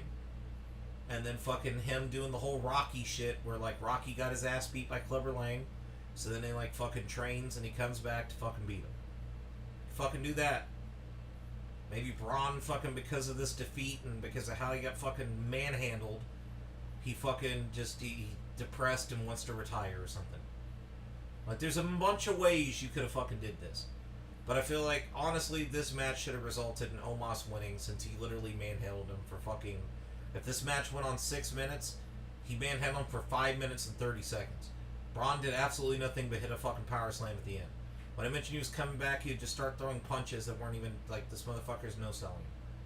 So, I mean, there's literally no, like, I just don't understand what they were going for here. I really don't. Oh, he caught one on him? No. If that was the case, he wouldn't have been sitting there selling after the, fucking screaming after the match like he had just fucking won a goddamn championship. So, I don't know. Thoughts on the match, Devon? Besides Spaceman Plancha, nigga? No. It was okay. I'm just a little disappointed I didn't get my Spaceman plancha from Omos. Nah, okay, motherfucker. It was short, sweet, and to the point. I do feel like Omos should have went over. I thought they were gonna build it for for them to have a couple of matches, but I guess not. One and done. The spectacle, and that was it. Not mad at it. It's not like Omos is my favorite, so I don't give a fuck. I just look at it from like, if I was gonna book this shit and I'm trying to draw money, or I'm trying to make these guys to their best potential, how would I book this? I don't think this is how I would have fucking booked it at all. I feel like this did nothing for anyone. You built up this whole feud where it's supposed to be who's the monster among monsters, and if this is a one and done, did this really make Braun Strowman look like he's the monster among monsters? No, he barely got one over. He got his ass whooped. Yeah. And does it make all of us look like a monster? No, he looks like a fucking idiot for losing. So it did nothing for anyone. So, I don't know. That's why I say, like, there's gotta been a better way they could have pulled this off. But, match after this would be at least slightly better, but it was, there were some things that was kind of annoying to sit through. Namely, Michael Cole in this match was fucking terrible. Michael Cole the entire night was fucking just absolutely egregious. Yeah, but this I match, don't know. I mean, he literally started this match, man. I don't know what crack rocks he was, The Usos come out, whatever, but then when the Brawling Brutes come out, this motherfucker starts the match off with cringe. It's fight night! Oh, yeah. You thought it's boss time, or here comes the big dog was bad. It's fight night is up there. Fight night! It's with the top 5. Just, terrible. Absolutely awful. WWE. I've over these past, 2 years, I've really grown to hate Michael Cole as a fucking commentator for these shows. It's terrible. Yeah, no, absolutely off. Can't get anything right. He doesn't add any emotion. You don't fucking, when you watch him, you don't get all excited. Everything he talks about, he makes sound lame as fuck. Like, god damn. Bang! Boom! And I'm just like, what? What is that? Like, yeah. It's like in the old the WWE 13 and 12, whenever you do, like, to create a story, there was this sound effect you could put on that he said. It was like oh my! Oh my! What? It sounded just like that. Let me see if I can. Hold on. Oh my god. Oh. Yeah. No, between that and the It's Boss Time, here comes the big dog. Fucking whatever the fuck else. Whatever one-liners that he comes up with this week is just I'm tired of it. I'm tired of it. We need to get him off of fucking have him go backstage and do interviews again.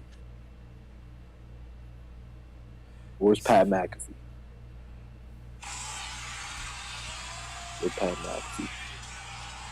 Oh my! Yeah. Let me see if I can find the one that I'm thinking of. Like, hold on, it's so bad. Fucking Pat McAfee ain't coming back anytime soon. Yeah, no. He's busy. I know. He's sorely missed though. He's sorely missed.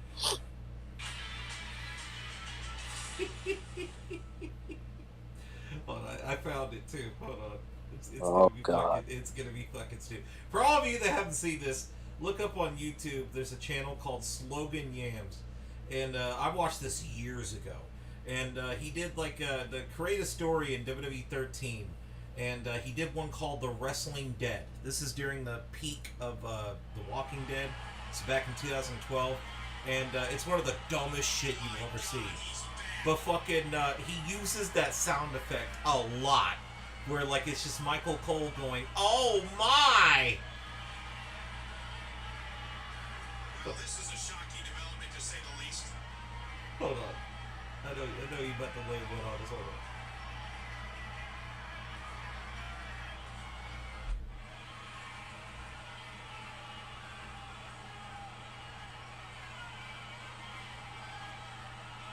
I know there's gotta be one.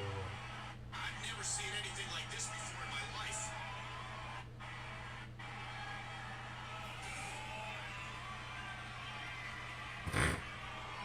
I'll have to find it in a bit. I'll keep looking, but yeah, you have to check this video out. It's fucking stupid. It's dubious. It's buggery buffoonery. I'm not gonna lie. It's like fucking a zombie apocalypse is going on backstage at the WWE, and like fucking they're all like fucking turning into zombies. It's fucking stupid. Zombies choke slamming everyone to hell. And I wish I was chokeslammed to hell when I listen to Michael Cole, but it's whatever. But anyway, match starts, and Butch takes out Jay, then starts stomping on Jimmy. The Usos retreat, and they're going to grab their belts and just leave. They're going to take the count-out loss so that way they can retain the belts. But Butch starts attacking Jimmy's arm. They go into the ring, and he puts Jimmy in a Kimura lock that looked like shit. Jimmy then starts choking Butch, tags Jay in. Jay attacks Butch's midsection. The crowd chants, "We want Sammy." Jay then starts landing some strikes in the corner and says, "You ain't gonna get Sammy." And then he tags Jimmy back in. Jimmy lands some strikes in the corner, and then that prompted the crowd to say, "You're not Usi." That's some "You're not Usi" chants. Fucking Butch then lands a tornado DDT, and that set up the Ridge Holland hot tag. Jay then gets tagged in as well, and Ridge Holland lands some clotheslines, a shoulder tackle. He does a clothesline to both Uso brothers in the corner. Ridge then throws the Usos over his head, both of them, for a 2 count. He does the 10 club spot to Jimmy. Ridge then takes out both Jimmy and Jay and starts stomping on Jimmy's hand and steps on the ring steps or whatever for payback for Sheamus or some shit. Then does a pump handle slam for a 2 count. Tags Butch. And then Jimmy tags Jay. Butch hits a moonsault for a 2 count. The Usos do double super kicks. At this point, there's just super kick fucking party. There's 5 million super kicks. Jimmy then goes up top, and he goes for the Uso splash. However, it's then countered into a triangle choke. Oh, I said Jimmy. I meant Jay. Jay goes for the Uso splash. It's countered into a triangle choke. Both Usos then go up top shortly here after this, after escaping the triangle choke. And they do a double Uso splash. Looks like it's going to be the finish. But it ultimately ends up in a 2 count as Ridge Holland breaks it up. Jay is then yelling at Butch. Ridge Holland comes in, and Ridge hits a white noise. They throw Jimmy over the barricade, and then fucking Ridge Holland tags Butch back in, and they do a double team move to Jay for a 2 count. Jimmy must have learned flight in this, because the reason it was a 2 count, even though it looked like it was going to be the finish, is Jimmy fucking learned how to fly and flew all the way from the crowd when they threw him over the barricade back into the ring to stop the fucking pin. All 4 of them get into a hockey fight on both the apron and inside the ring. The Usos get the better of the exchange, and they do a top rope 3D for the win. And then we're then told it'll be the Usos versus the New Day on Friday. Thoughts on the match, Devon? Yeah, it was pretty much just fucking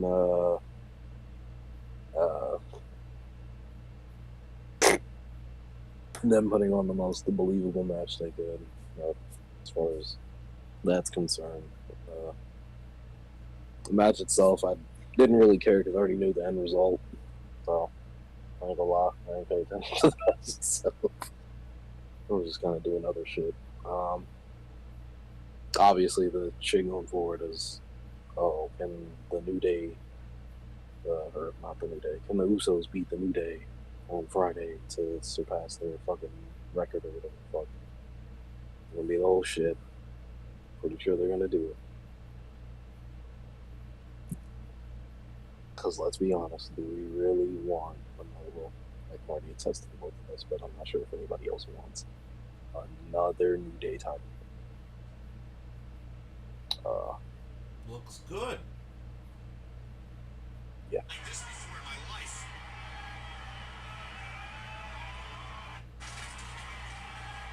I don't know. Well, I guess when Sheamus comes back, it's going to be right back Never to seen anything like this before. Here it comes. Oh, listen to this shit. I found it. Listen how he says this shit. Hold on. Listen to this bullshit. Oh my!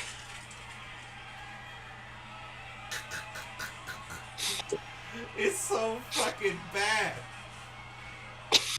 No, Oh my!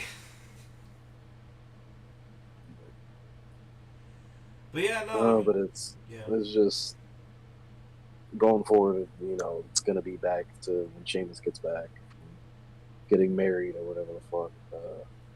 It's going to be Imperium and fucking Brawling Boots again. So Which I I think, can care or less at least for. I think so. Yeah. I mean, if it isn't, then I don't know what the fuck they're gonna do going forward. I don't know what the fuck. I don't want to see the New Day in the Usos. I don't want to see the Brawling Brutes. I don't want to see the Sheamus and the Brawling Brute shit. I don't know who the fuck they would feud with. I don't know where the fuck any of these guys are going, except for the Bloodline shit. I just don't care. Like, the New Day shit, they're going to do it just to play off of the fact that maybe, just maybe, they'll stop the Usos from beating their record, which is extremely doubtful. But fucking, I don't know. I just, I don't care. That's where I'm at with it. I mean, the Usos I don't hate. They're not bad in the ring, and they're in the better parts of the segments of the shows, but I don't care about the tag division right now. So it's nothing against them. It's just for me. It's just like I like the Usos. It's just there's no other tag team. That's what I'm saying. I can't care because who are they gonna work against? So that's my whole thing with it. But Viking Raiders. Turn it off. Go to sleep. Well, you want to see Ivar and fucking what's the other guy's name? Ivar and Eric. Yeah, Eric. No. And Sarah Logan. No. Oh. But you know what else I don't want to see? Bailey and Bianca in a last woman standing match. Which one was that? But before we get to that, I forgot, they had a video package for Cody Rhodes. It was the final video package they played tonight. Once again, they highlighted some shit, but instead of talking about, you know, the whole life story of his life and career, they really play up how he has this goal of winning the title. It's pretty much the video package they play before every fucking Cody match or whatever. And they're playing on the fact that he's coming back from his injury, and fucking when he comes back, he's going to be going for the belt. So that's where, you know, it was different than everyone else's, but same shit. But yeah, Becky and Bianca and Bailey in a last woman standing match. Didn't take many notes for this. In fact, not even a quarter of the way through the match, I stopped. So I'm not going to bother reading the notes. I'll give you some things that I did note down that doesn't revolve around the match. They had a damage control LED with the drones in the sky. Bianca had a pair of lips and her hair. She had like the WrestleMania pyro. The lips looked 3D. That was kind of cool. Yeah. Especially considering how they did it with drones and LEDs. That was kind of cool. But this match was flaming hot dog shit. I mean, from the missed table spot when she landed on her neck, the table not breaking, the shitty golf cart spot, the wrestling on the fucking goddamn fucking stage. I mean, there was not a single bit of this match that I look back on. I'm like, holy fuck, this match was terrible.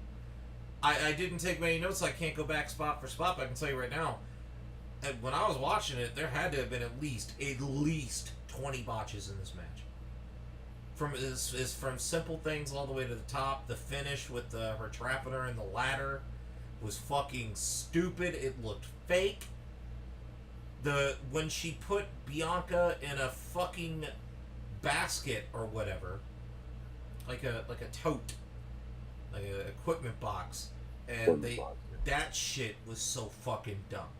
Because your feet have to be on the ground, you have to be laying down for it to be considered a downed opponent to count to 10.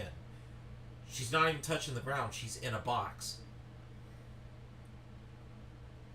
She's in a fucking box! Holy fuck! But anyway, it would just keep getting worse from there. I mean, holy fuck, this match was terrible. Easily the worst match of the night, but this is the one thing I wanted to talk about when we got to this. So Devon, go ahead and bring that tweet up again, and I want you to read that fucking tweet. Oh god. We're doing this now. This is what I was saving for this fucking segment. Because this fucking clown on fucking Twitter is the part of the reason you fucking wrestling fans don't know fuck all about anything nowadays. Anyone that listens to him, all you're doing being fed. At this point, you can almost call it misinformation. This fucking clown's feeding you all this garbage. When he fucking read that shit and he told me it was JD, I was like, what the fuck? Okay, so this is a quote from JD from NY 206 is his Twitter. I find last man standing matches to be deflating to a live audience. You can't replace a great near fall and the reaction it gets. With that said, this was Bailey's best match since returning. That ending was brilliant. Bianca retains in a fun physical match. Okay, so for starters, let's just address the ending before we get to the major problem with his statement that I have. The ending, although it definitely would look fake to anyone that isn't inside the wrestling bubble. If I showed this to anyone on the side of the fucking street, they'd be like, what the fuck? Looked fake as shit. It looked dumb. But you know what? I'll give that up to subjectiveness for the people that haven't seen fucking pussy since they shot out of it. They live in the wrestling bubble, and they don't fucking know what fucking good finishes look like. If you think that looks good, I'm not even going to fucking argue with you on that one. Fuck it. You can have that. Go fuck yourself. But the rest of his fucking statement the best Bayley's looked since she's came back. Her Raw match with fucking Bianca for the non-title. Although the ending was a little fuckery, because they had the schmozz ending with the fucking, the fucking distractions and all that bullshit. That match was far better than this fucking match. By a fucking landslide. But the biggest point of contention I have with this fucker's tweet is what he had to say about last man standing matches. Now, last man standing matches are not to be the same as normal matches in terms of crowd reaction. They're not. And crowd reaction should not be dictated by near falls, you fucking mark. If you're doing your job right, really, you don't even need that fucking many near falls in your fucking match. If you're telling a story working over a limb, we watched a match between Benoit and fucking Jericho that blows everything out the water. No fucking debate. I don't care. But all of you go get fucking laid, watch that match. Ain't not a single fucking person gonna tell me that anything from the past 20 years beats that fucking match that I've seen on this fucking television show. From either of these two fucking shitty fucking outlaw mud show, virgin-filled fucking TV shows. It's Wednesday night, I get to stay up late, watch Kenny Omega as I fucking masturbate looking-ass, virgin-ass motherfuckers. Ain't not a single fucking match fucking better than that shit.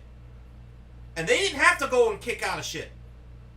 One guy, it was a fucking 2 out of 3 falls match.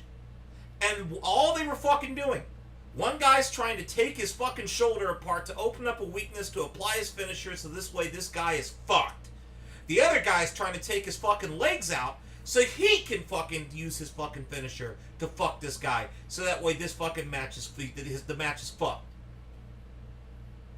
Both guys were strategically trying to come up with ways to stop the other from getting offense and countering each other's fucking moves. They didn't sit there and eat each other's fucking finishers and kick out of it so that way the fucking virgins in the crowd that don't know what fucking wrestling looks like can go 1, 2, oh! And then when you fucking see a finisher and it ends with that 5 million kickouts, you get pissed. Why? Because you don't know what fucking storytelling looks like anymore. Because the wrestlers aren't telling the story. The virgins that don't know fuck all about the business are telling the story now. Because they want the wrestlers to do a bunch of fucking kickouts so they can go, oh! So don't fucking say that near falls is anything to do with crowd reaction.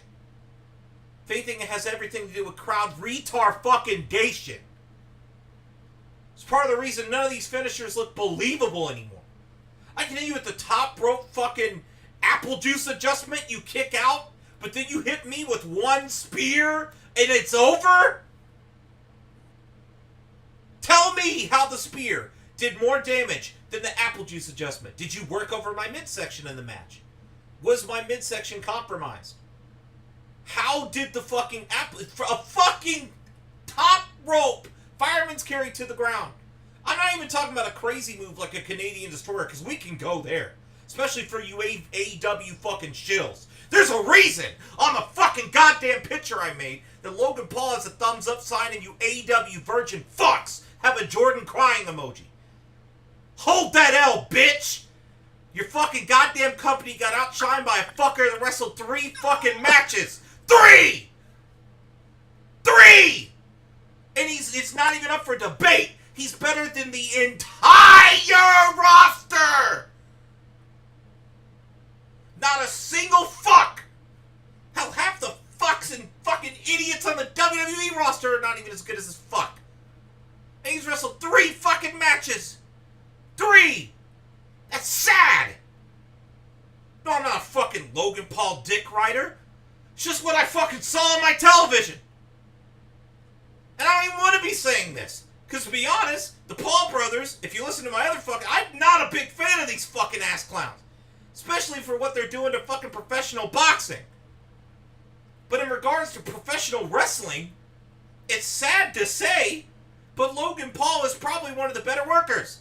Why? He sells his fucking moves. His moves are not full of fucking botches and garbage dumpster fire bullshit.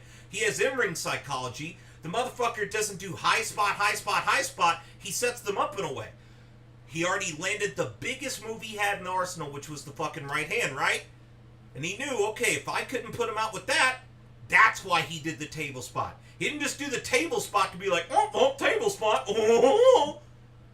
Set it up. It's how they do it back in the day. Stone Cold couldn't get past you with the stunner. He'd be like, how the fuck am I? He would sit there and sell it too. Like, how the fuck am I going to put the Rock away? So Stone Cold put the Rock on a fucking table.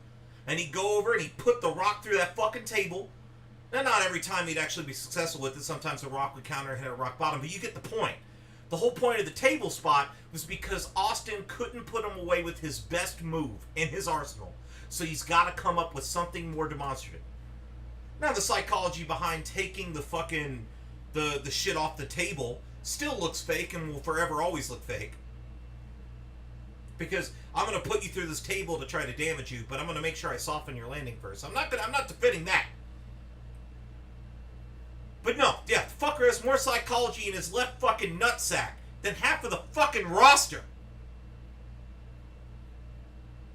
And it's sad. But no, if you didn't like it, because you wanted to go out there and kick out a fucking finishers. And then when the finishers don't mean fuck all no more, which none of them do, then you sit there and bitch about it on your fucking Twitter. Oh, I don't like that they kicked out a 5 apple juice adjustment. Apple juice adjustment doesn't look any good. Cena should come up with the new fucking finisher. Maybe you shouldn't have people kicking out the fucking finisher. It's called a fucking finisher. Finisher. It finishes the match. You fucking idiot. Do you look up the dictionary and what the fucking word finish means? End. Finito. Fin. That's it. It's over. It's all. That's all, folks. It's over. Fucking Bailey's doing fucking top rope Bailey to bellies. And they kick out. And I'm like, that's a finisher. And Devon's like, not anymore. That's a signature now.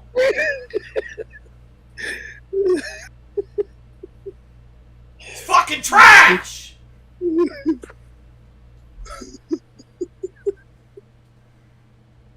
But this fucking pudgy fucking short dorky fuck is gonna sit there and talk about, well, I think that last man standing matches take away from the near falls. I think you're fucking trash.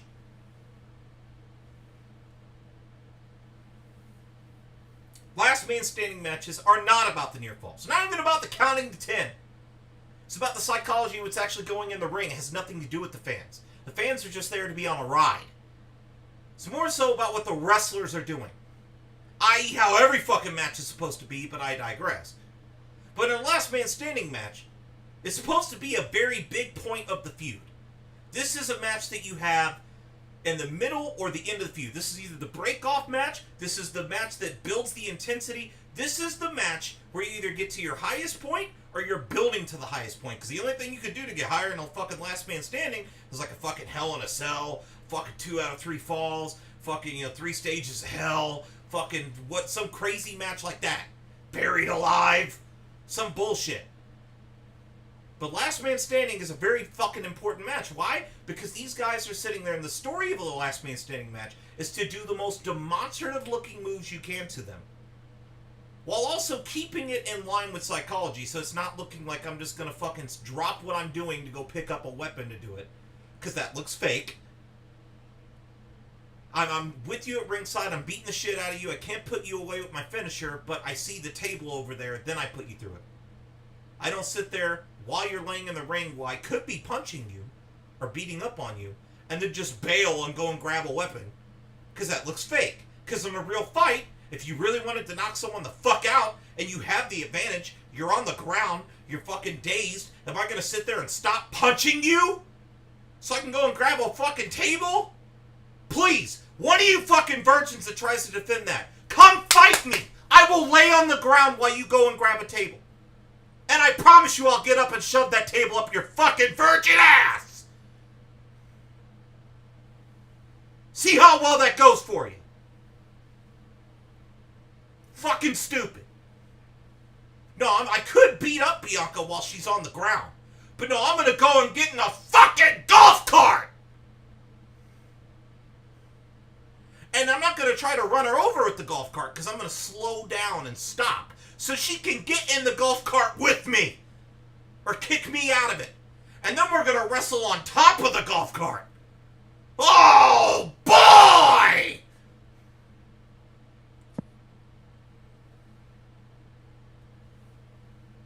Do you not see how, for someone like me, or people that don't watch the product, because there are people, you know, millions of people that turn this shit off for a reason. It's because that shit looks fucking fake! Oh, there's the dreaded F word when it comes to professional wrestling, right? You know why it bothers you so much? Because it looks fucking fake! Fake! You must be a Ronda I Rousey don't fan. give a fuck! If they made it look any way halfway believable, they wouldn't have to listen to people tell them how their favorite thing in the world looks fake! Said it again. It's fucking stupid. No, I'm tired of it. Devon, you're a fucking dick. No, I get pissed because this shit is stupid.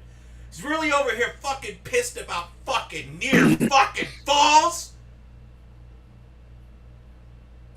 I mean, we were just watching Liv Morgan and Sonya Deville the other night. She hit a top rope powerbomb. For one, even getting someone in a position for a powerbomb will never happen in a real fight. But if you somehow manage to pull it off, and I powerbombed you from fucking 5, 6 feet in the air? Onto a bed of fucking chairs? Steel chairs? And that's not going to knock someone out? But a stupid fake looking move called Oblivion will? And they wonder why people turn it the fuck off. They think these fuckers on Twitter talking about, I think this is good. I think this is shit! What, do I not allowed to have an opinion? Is the 6 to 7 million people that have been ran off from pro wrestling, are they not allowed to have an opinion? Is Brandon, Chris, fucking media, everyone I've tried to show, fucking everyone that I've tried to get into this, to watch this fucking shit for the review, they didn't like it, thought it looked fake. Are they not allowed to have an opinion? Rolex, is he not allowed to have an opinion? Is that what you're telling me? All those people ain't allowed to have a fucking opinion? Well, you're allowed to have an opinion. It just has to be in line with what they Then what you're saying, we're not allowed to have a fucking opinion. If we say it looks fake, then our fucking opinion don't mean shit. Oh, yeah, then you're just a Ronda Rousey mark. I don't give a fuck. We talk about Ronda Rousey, Mark. Ronda Rousey could take all these dumpy looking fucking women and dump them on her fucking heads in less than fucking 10 fucking seconds. Yes, sir. Not a single one. Not even fucking Bianca. I don't want to hear that shit. Well, Bianca's really big. She could beat Ronda Rousey in an MMA fight. No, Bianca would get taken down on her dumpy looking fucking ass and submitted inside of fucking 5 fucking seconds. 5! I put my entire life savings on it. I'm over it. So when people sit there and talk about, I feel last man standing matches, what was his exact wordage? What was it again?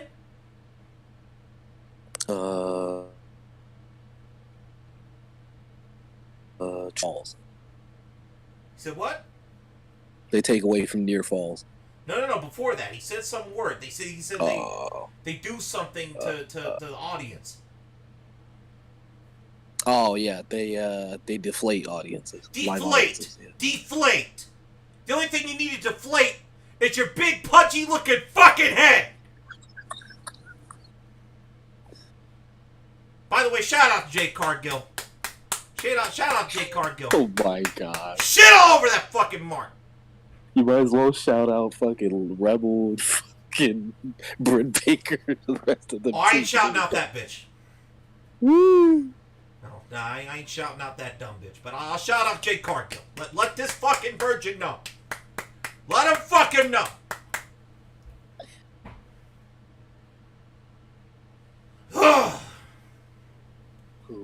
Fuck that match. 0 out of fucking no. You know what? -5 stars. The worst women's fucking title match I have ever seen. Wow. Almost as bad as the Ronda and Liv one from Extreme Rules. And that one was really fucking bad. That was -3 stars.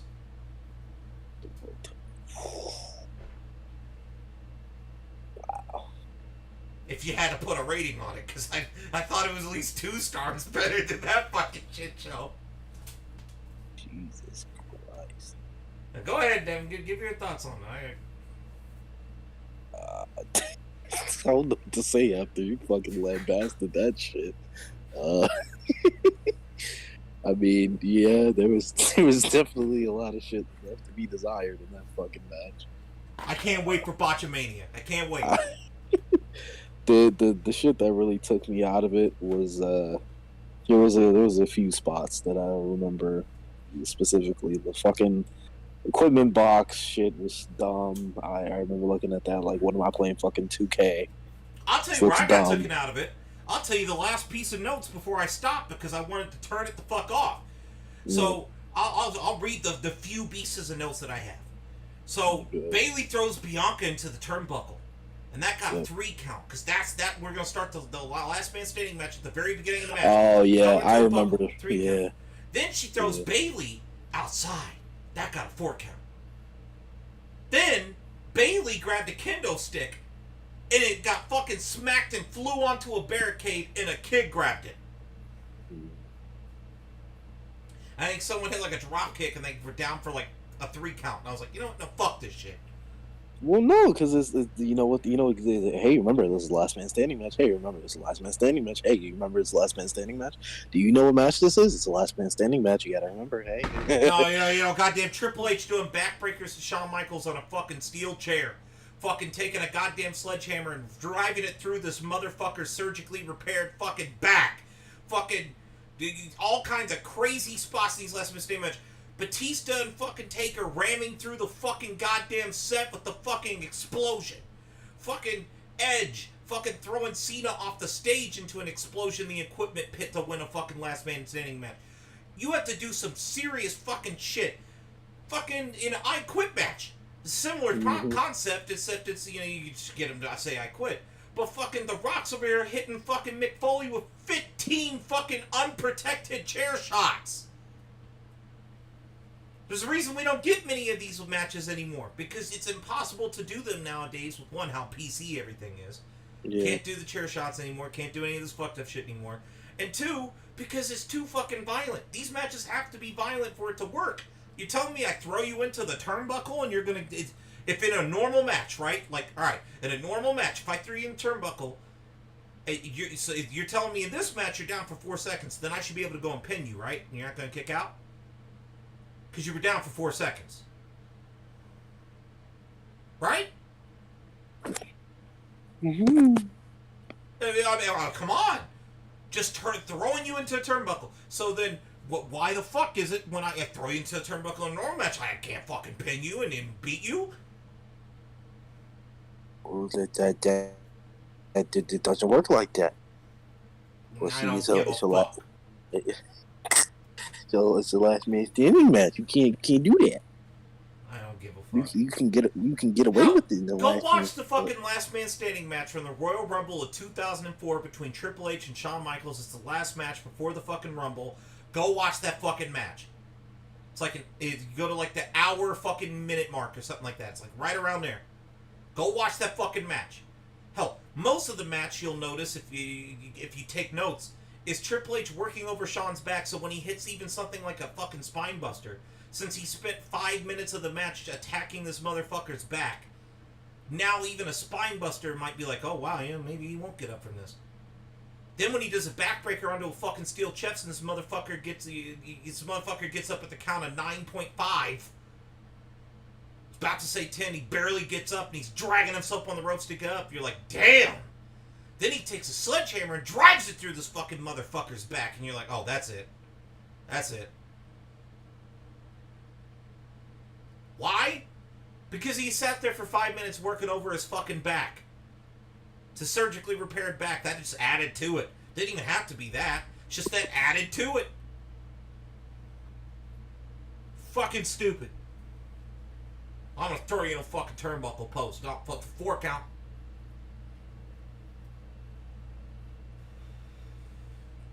Trash. Anyway. Any other thoughts on Bianca and fucking Bailey? Oh, yeah. I forgot what the fuck I was saying. Yeah, that is, like I said, the fucking equipment box spot was fucking dumb. Yeah, the shenanigans at the beginning was stupid. We get it. It's a last man standing match. The kendo stick shit, I you understand how hard I laughed at that shit. It looked dumb.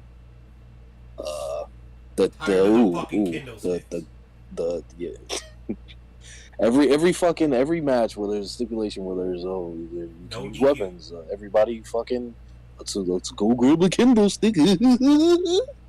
And another thing that fucking pissed me off: why the fuck do we keep using these chairs? Why do we keep doing these chair spots? Every fucking match. Well, let's pile up some chairs and do a stupid fucking move on the fucking chairs. Like, that shit annoyed the fuck out of me just from seeing it week after week after week after week. Then we had the golf cart bullshit. I thought that was fucking stupid. That was some here comes the pain. Fucking hop in a fucking golf cart, run them over bullshit. They didn't even do that. So that, and then the fucking table bullshit where fucking Bianca tried to put tried to put Bailey through a fucking table the first time. It didn't fucking work. And then she had to like fucking get her off the fucking from the apron and like power bomb her through the table, so it looked fucking dumb. It didn't work the first time. You went back for it. You just looked like a dumbass. No, this match was bad. This match was very bad. No psychology. If I took this match and I put it in a gym and I filmed it with the cell phone, it would literally look like it was a match from PWG. It would look like an Outlaw Mud Show match. I was gonna say a New Jack match, but here. No, New Jack. Don't ever insult New Jack. That motherfucker, at least he would have had a last minute setting match that looked believable. This motherfucker diving off of fucking balconies. Yeah, he'd fucking kill you. For real. Stabbing you with a fucking knife in the gut. Yeah, you ain't getting up for 10, motherfucker. You ain't getting up at all. You're dead. Sorry, New Jack. Don't come down from wherever you're at, kid. He's sitting in the West Corridor East Hell right now. It's all good. Yeah, okay. Yeah, nah, that was a shit can of a match. I can't hop on board on that. 4 stars, Devin. It was fucking 4 stars. No, probably negative 4 stars. I don't know. I don't know what we're on Twitter saying. I think they're all forgetting just the negative, you know.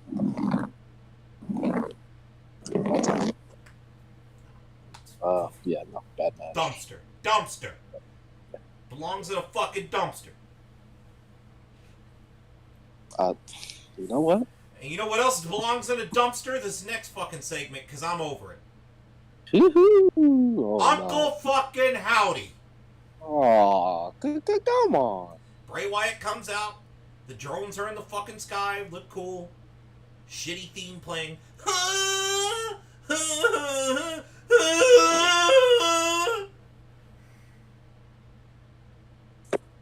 Fucking comes out and cuts the exact same promo that he's been cutting for the entire past month.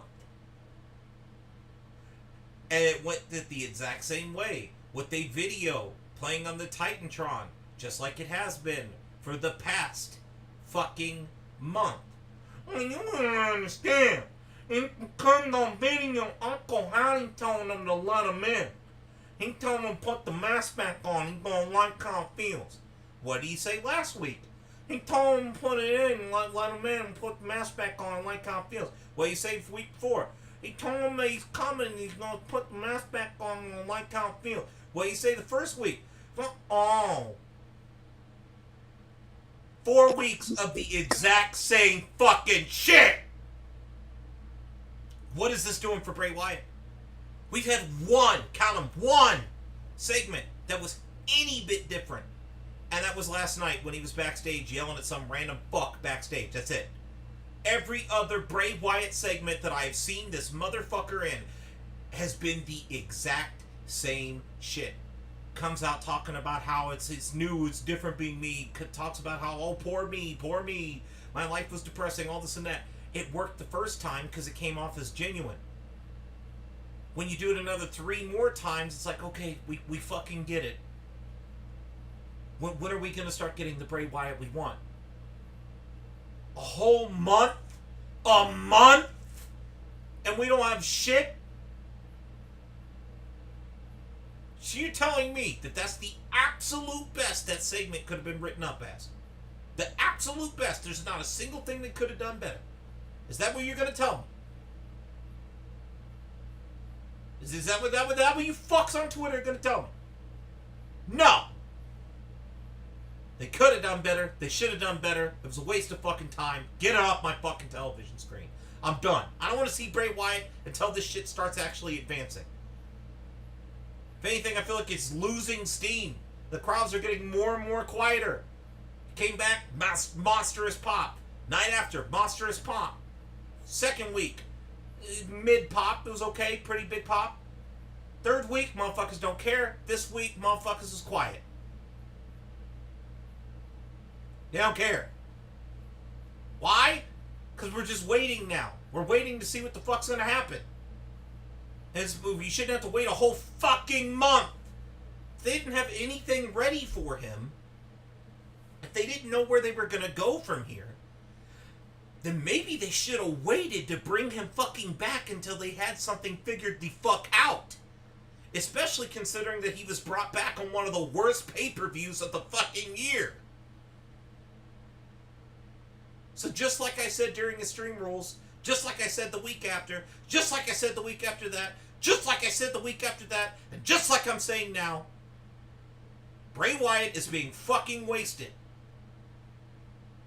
You should have fucking brought him back later when you had all this shit figured the fuck out. But at least you fucking marks at your stupid little fucking QR codes are happy, right? Didn't seem like it from the reactions. Kill a motherfucker's team, I swear to God. It's like when they brought CM Punk back in AEW.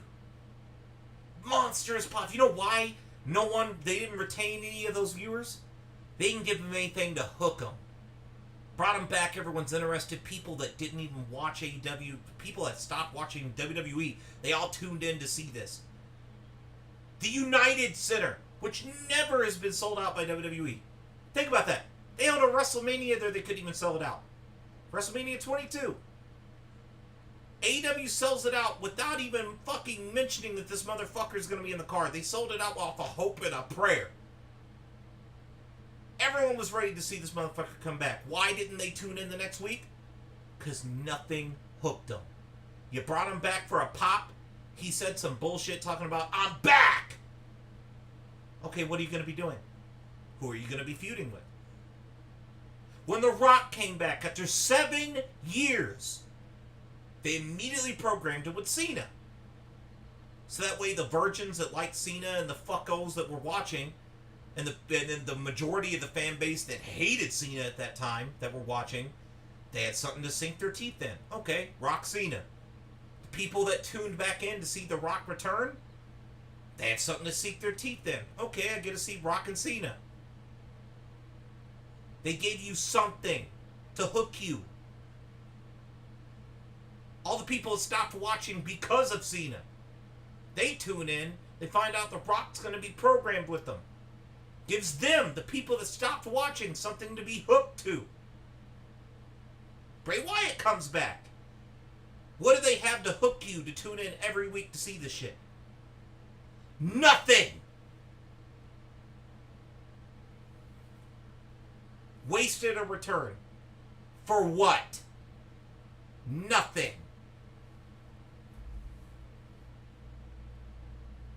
Thoughts on the Uncle Howdy segment, Devon? I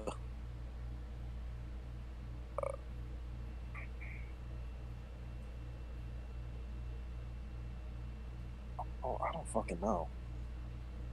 Cause it's like, okay, he's back, great. Where do we go from here? Okay, cut the promo. You're setting up the Uncle Howdy shit. Okay, great.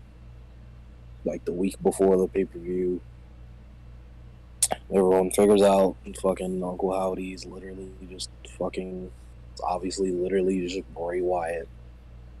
And then here we get the whole shit where it's not the fucking distorted voice. It's literally Bray Wyatt talking to himself. Everyone's like, okay, let's speed this shit along now. Like, it was different before because at least wrestling was incorporated, so it kept things from getting stale too quick. You know what I mean? Because you'd still have, like, even back during the Fiend shit, you still had your fucking, like, promo, you know, like, vignette weird shit, right? But it was mixed in with wrestling. Now this has just been, what, 4 weeks of just straight vignettes and fucking promos? Like, at least put this nigga in it. I don't know. I don't see why he wasn't like, wrestling on this card. 4 weeks. Could have built up a fucking match. Give him someone to squash. You tell me you don't have someone that's not working right now that you could squash? What about Kevin Owens? He ain't doing anything anyway. Fuck it. Well, no, they had a promo package for him before. Mansoor. He's the he debuted in Saudi. For a while, the only time you ever saw him for like 3 years was in Saudi. Before he finally came to the main roster. He wasn't even in NXT. He literally only showed up at the Saudi shows. Yeah, he was at fucking the first Crown Jewel, the second Crown Jewel, Greatest Royal Rumble, and that was it. In fact, he won the Greatest Royal Rumble. What the fuck? Or no, he didn't. He almost did. He was the last one remaining besides Braun Strowman. He beat, in his debut match at the fucking, one of the Crown Jewels, like fucking, it wasn't Seth Rollins. Can't remember who the fuck it was. But he wrestled someone like that, like a fucking top star, and he beat him. And then Michael Cole was like, who's this Mansoor guy? He was touted as local talent out of Saudi Arabia. Fuck it. Put him on the show. He's already on all the other ones anyway. Have him lose to fucking Bray Wyatt. Yeah. Like, need something different, because the I get it, trying to tell a story, but it's a little, I don't even know the word for it. I guess you can only really describe it as fucking, it's a little stale when you have to wait every fucking week for a new fucking promo just to keep building this shit, and we don't even know what the fuck the payoff is going to be for it. Like, what is this going to be going forward? How do you, like, what what is the payoff? Well, I think you're. What does this lead to? I think you're phrasing that wrong, because we don't need to know what the payoff is. That's do like having a sense of unpredictability. The thing that you're trying to say is, who the fuck is he programmed with? He isn't doing anything. Yeah. You have nothing to hook. That's what I was saying. Nothing's hooked you yet because he's not doing anything. He's not doing anything. He's just the same shit every week. So what you're wanting is you want him programmed with someone or something. Just something. Yeah. Hell, even if they didn't want to program with anyone, at least advance the fucking story that he's got going on with this Uncle Howdy. At least advance that. But no! We haven't even got that. He cuts the same promo. He does the same shit. He comes out with the same clothes, the same theme, the same entrance at the same time. And he literally ends the same way. And that's it. And it's like, oh, what about the sprinkles of the fucking shit he does around WWE, like with Alexa Bliss? Like, it's great, but what is that gonna, like? I think it's literally just a reminder to try to tell people, like, oh, Bray Wyatt is on the show. We know we haven't done anything with them, but just know Bray Wyatt is on the show. Because at this point, I don't even get the fucking point of Bray Wyatt. It's not doing anything. I really feel like it would have been better to just save his return until they had, one, something planned out, two, something to hook you in when he came back, and three, so he didn't come back on a pay-per-view that people have already fucking forgotten. Yeah. Oh, it's just, yeah. I wish they had something to fucking. Because it's quite clear, nothing was ready for this motherfucker to come back. They just threw it up. I think they were starting to realize, but maybe they saw on social media the amount of people that were interacting with the QR shit was going down. Shit. Maybe they saw that the interest in it was going down. It wasn't at its peak anymore. Which, I mean, I think that probably could have just been because they mishandled it, because by, like, the third fucking QR code, everyone knew it was fucking Bray Wyatt. Yeah. So, like, fucking, by the time he got to, like, the fourth or fifth one, no one gave a shit. Because they already knew it was him. So, but I'm sure they probably saw that or whatever, and were like, well, fuck it, might as well just give it to him. And even then, they did it the wrong way. I wouldn't have did it at the pay-per-view. I would have done it on SmackDown. Because there's more eyes watching SmackDown than there is your pay-per-view.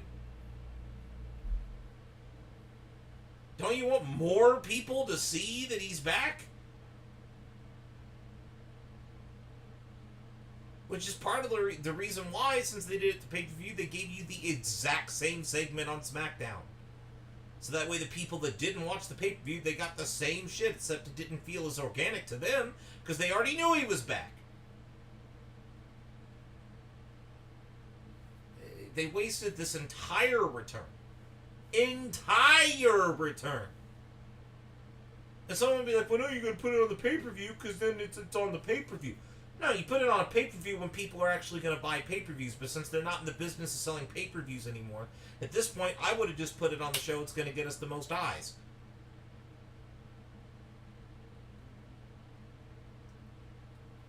But whatever.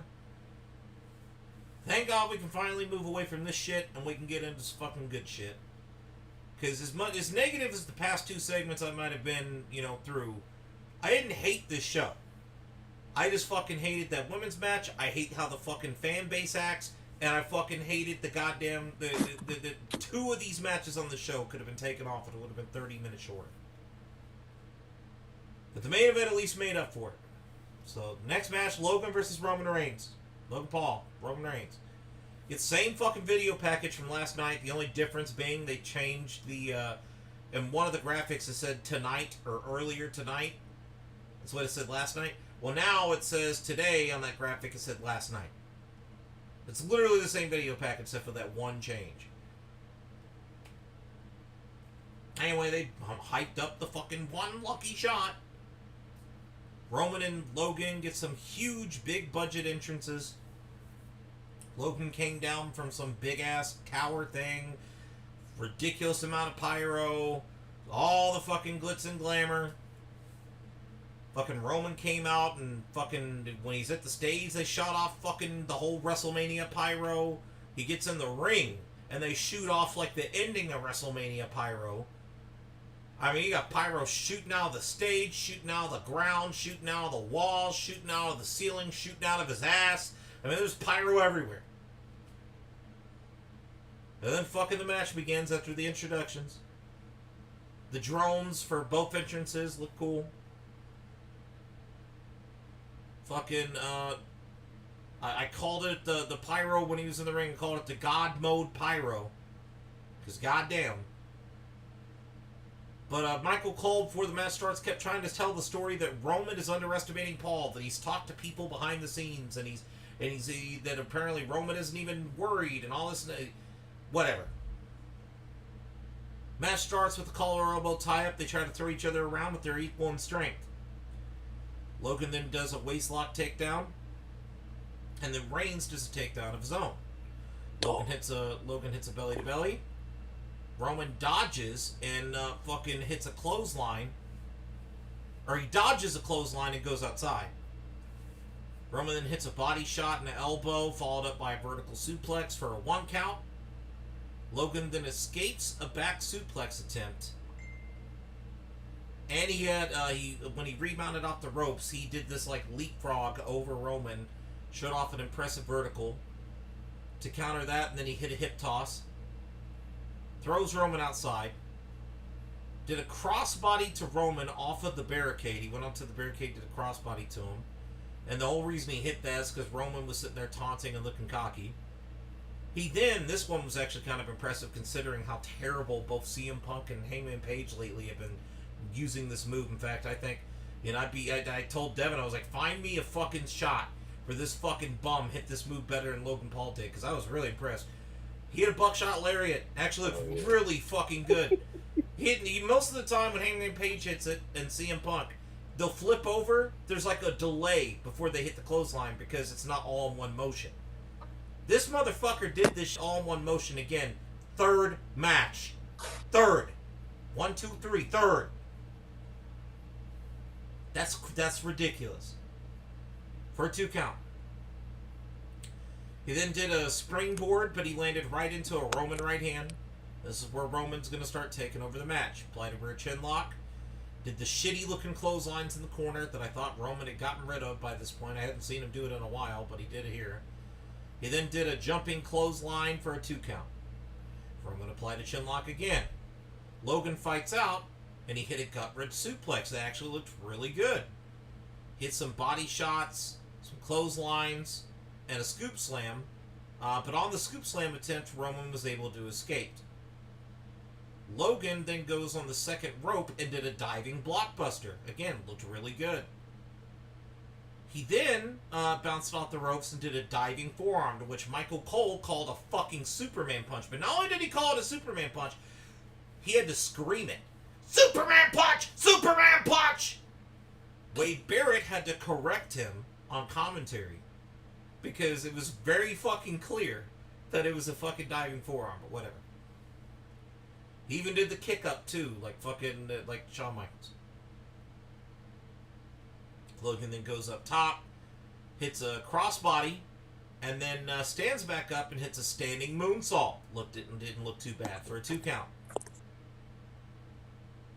Then Logan Paul started tuning up the band like he's fucking Shawn Michaels in the corner.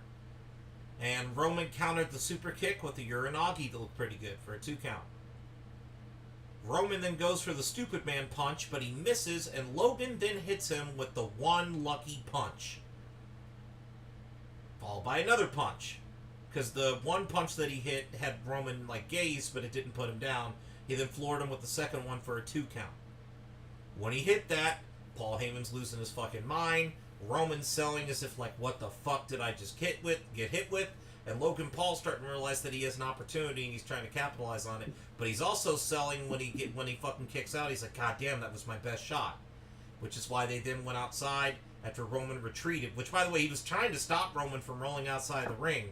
But Roman like fucking kicked him so that way he could get to the outside of the ring to recover. Which again, more psychology. You just got fucking rocked, you kicked out. You don't want to sit in the ring where this guy can continue to beat you. Because the only place he can beat you is inside the ring. Get the fuck outside the ring. So, good storytelling, good fucking psychology, great selling by all guys involved. Fucking, after Roman rolled out, fucking, this is where Logan realized that he has to do more to put him away. He saw the table as the wheels are spinning, takes the table apart, puts Roman on the table. This is where he gets a little cocky or whatever. I guess it's part of his character. I think it looks fucking stupid, but whatever. This is also where the ref just seemed to forget to fucking count, and the match started to come across, go down the shitter. But fucking, he goes up top, and he does a diving body splash to the outside on the table while recording it on his phone. I'll say this. Oh yeah, I gotta send you the fucking angle of that. I'm sure it looks There you go. ridiculous, yeah. Yeah. Fucking, I'll say this. Fucking Logan initially looked like he wasn't going to clear it, so he actually had to turn his body midair. Good body control. Again, freak athleticism. I'm really shocked at how great his athleticism is. I almost feel like this motherfucker could play fucking basketball. I ain't saying he'd be able to dunk like a crazy person, but he definitely could have a decent jumper if he learned. Like, if he took time, got the form. Because he's a really good vertical. But anyway, after the diving body splash, looked really good. They both sold like crazy. The Usos then came out to help Roman, and this is where the match kind of started to get bogged down. They started jumping Logan's friends. He had an entourage of friends that he does his podcast with. Took them inside the ring. They hit super kicks to each one. Jay super kicked one. Jimmy super kicked the other one. This prompts Jake Paul to come out. At this point, I noted the ref hasn't been counting for like a whole minute. Jake he KOs both the Uso brothers. And then fucking Logan brings Roman in. Hold on. I'm missing a spot here. I must have not put it in the notes. So fucking Solo Sequoia comes. And fucking... Oh, no, I have it right. He hit the frog splash 2 count. Then Solo Sequoia came out. And then Jake's like manning up like he's going to beat up on Solo Sequoia. But then the Usos get back up. And they're going to go and fucking jump fucking Jay.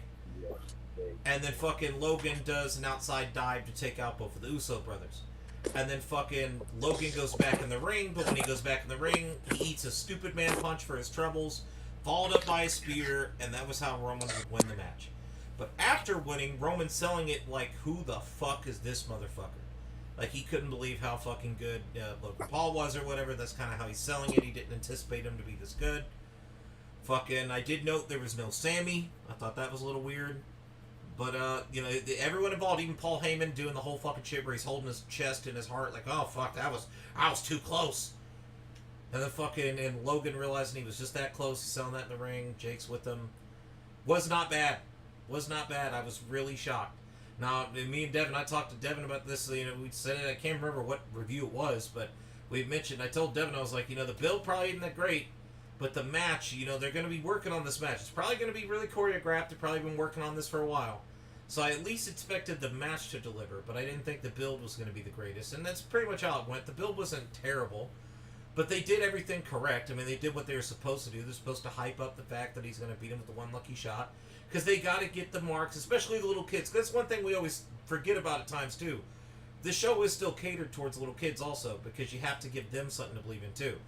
And so you really got to get little Jimmy to think, oh, well, Roman Reigns could lose if he got hit with the one lucky shot. So in that, it doesn't bother me. I do wish the build was a little better, but I wasn't expecting some blood fucking sport build with like really intense shit, because this is just a celebrity fucking match with Roman. But it ended up overperforming in my opinion. Did really good. And so kudos to fucking Logan Paul. And I think this match showed, above all else, showed 2 things. One, fucking, I'll have to see who put that match together. I want to know who the agent of the match was. But I also will say, Roman Reigns, if any of this match was called in the ring, which I couldn't really catch anyone calling spots, which is part of the reason I think it adds credence to the fact that this was definitely choreographed beforehand. But if Roman was calling this match, he did a pretty fucking good job. We know Logan Paul wasn't calling the fucking match. So this definitely was one of Roman's better fucking matches, especially if he was the one calling it. I'll have to, I don't know who was the agent for it. I don't know who helped put this match together. If it was choreographed, I don't know who put this match together. I would assume it'd probably be Triple H. He was heavily involved in all of Ronda's initial matches, so I can only, imagine. And Bad Bunny, him and fucking Shawn Michaels and a couple others apparently were helping choreograph that shit too for the Bad Bunny match. So, we'll just have to see. But Logan Paul looked really fucking good, man. Really fucking good. And I think it's not even up for debate at this point that Logan Paul, when it comes to in-ring psychology, when it comes to selling of the moves, when it comes to the overall package in terms of promos, fucking character, the in-ring work, everything. So not a single thing I can really say negative about him. There's a couple things here and there he could tighten up on. He could add a couple more moves in there that look nice. As a heel, I'd like to see him adapt more heelish shit. We've only really had one heel match from him. It was alright, but it was kind of limited. So I'd like to see more out of a heel Logan Paul, but man, motherfucker's good, man. And he's better than fucking a majority. I'd say probably even 70 to 80% of the WWE roster. And he's definitely better than there's not a single fuck on that fucking AEW roster at this point in 2022 that I would rather watch over him at this point. Yeah, people will point to Daniel Bryan, but I'm going to tell you right now, Bryan Danielson is not the same fucking guy. That guy is just happy to fucking be there. He's on his fucking retirement tour. This motherfucker's getting paid by a fucking mark to sit here and wrestle a bunch of fucking idiots. He don't care anymore. So, Logan Paul, good job. Devon, thoughts on Logan and Roman? I really enjoyed it. Best match of the night. By far and fucking. Yeah. Not much I can really say about it aside from like the end of the tail end of the match.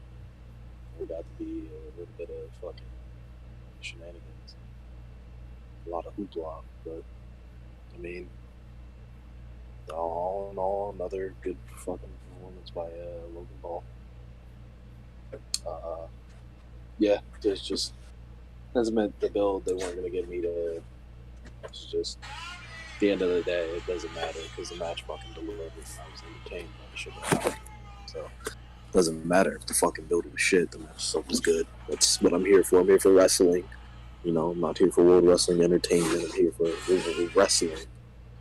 The entertainment comes, you know, whatever. But yeah, I'm curious to see what is, because he only has 4 matches on his contract, right?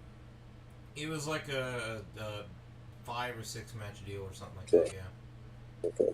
And he's already had fucking 3 of those, so I literally think if we when we looked at it or whatever, we fucking we had the goddamn. I think we did the math. It was like literally right about like Mania or something, or SummerSlam next year would be like his last match. Because if you include all the big fours as well as fucking this one, then that was pretty much all of them. Yeah, it like perfectly lined up. If you count WrestleMania, fucking Summerfuck, goddamn Crown Jewel. If he wrestles at fucking Survivor Series, Royal Rumble, and WrestleMania, then yeah, that would be his 6 matches.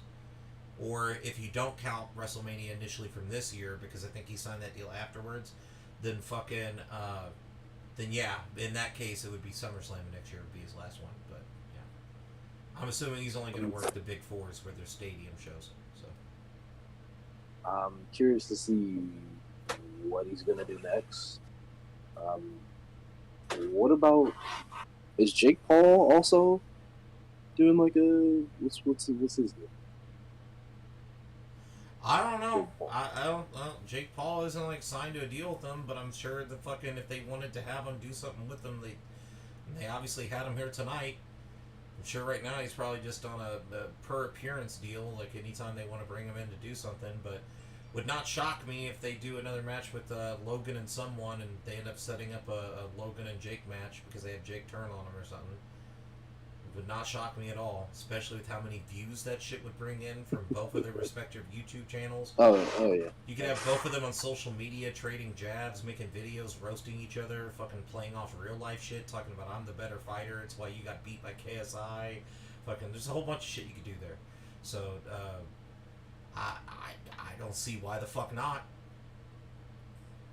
But I don't think he has a deal, especially considering that Jake's definitely more focused on the boxing side of things.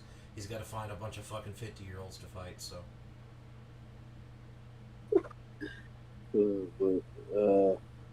Yeah, no, is. Yeah, think about how He's hard cool. it is for him. Yeah, he's got to sit there and he's got to look for someone that, one, isn't a boxer, two, is a former MMA fighter that specializes in grappling or another form of striking that isn't boxing, and they also have to be a certain age. And they also have to have been retired. Because every single person he's fought has been retired for at least 2 to 4 years. Like, Yeah, yeah. Or they're Nate Robinson in the fact that they just never fought at all and it shows. So it's gotta be tough. It takes a lot of time to find opponents like that. stupid. But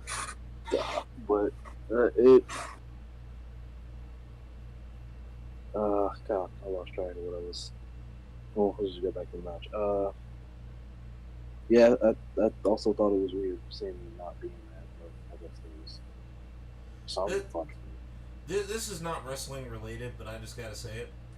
Oh. So, looking at LeBron, and this is going to add credence to people talking about him and Russell Westbrook. So, I'm going to read this to you, and you can tell me if you notice something here that I think is fucking hilarious. From 3, when it comes to 3-point percentage and total shots and made and all that bullshit, Russell Westbrook has attempted 29 3-pointers. Of those, he's made 8, for a total percentage of 27%, which is abysmal. However, if we look at LeBron Staines, who is currently the second worst 3-point shooter in the league, he has shot 58 3-pointers and has only made 12. For a grand total of 20.7%. The only person worse than him is LeGuence Dort, which is at 20.4%. 0.3% worse than LeBron. In fact, Giannis and Russell Westbrook have the exact same 3-point percentage. They both shot 8 for 29. Now, here's one that I do find interesting.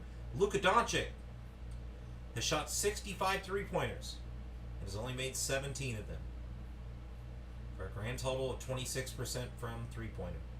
Or 3-point fucking range, whatever. Not looking too good. Just thought I'd throw it out there because I saw it on my Twitter. Because this guy said, I remember the media fucking falling over themselves telling us how bad of a 3-point shooter Russ is. This year, LeBron's the second worst 3-point shooter in the league. Radio silence. At 6hog6 on Twitter. Follow that motherfucker. I be spitting.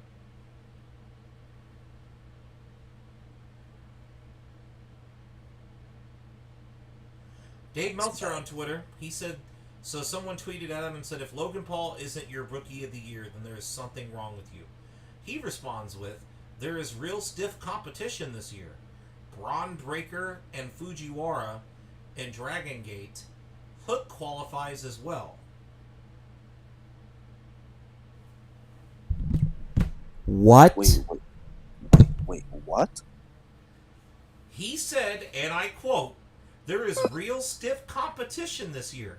Braun Breaker and Fujiwara in Dragon Gate. Hook qualifies as well.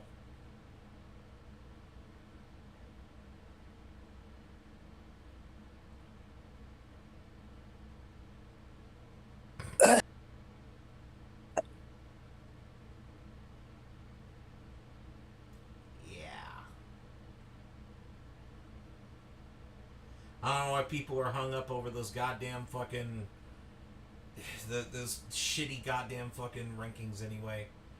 But, yeah, no. Turn it off. Hook? Braun Breaker? Yeah, he said Braun Breaker... I don't know who Fujiwara is. Fujiwara and Dragon Gate. Apparently wrestles in Dragon Gate. And then whoever Hook is. Hook is in AEW. He's the fucking then I don't he's care. the Then no, he isn't. 0 out of 10. Don't care. I don't care. Good. Fuck him. But yeah, no.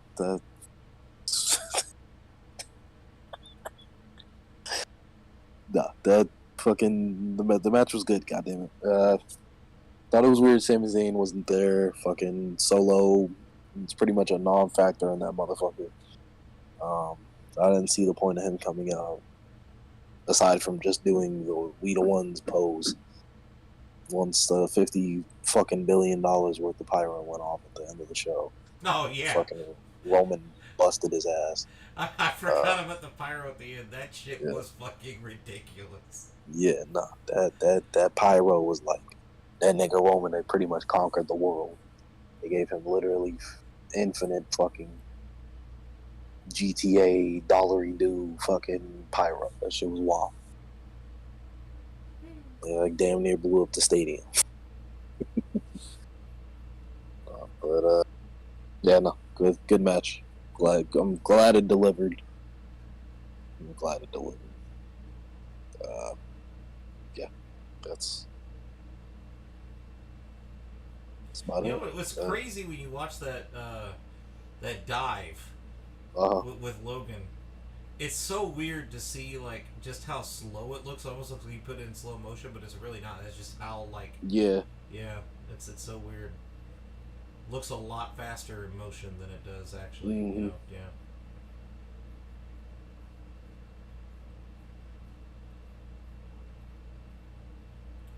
But yeah, I think that's about all I got. If that's all you got, then we're ready to put this one on the road because I ain't got nothing else to say about it.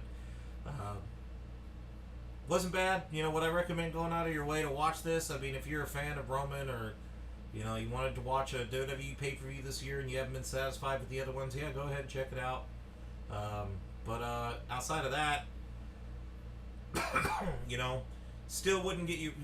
I'll tell you right now, would not recommend watching the rest. Really, anything else on this show.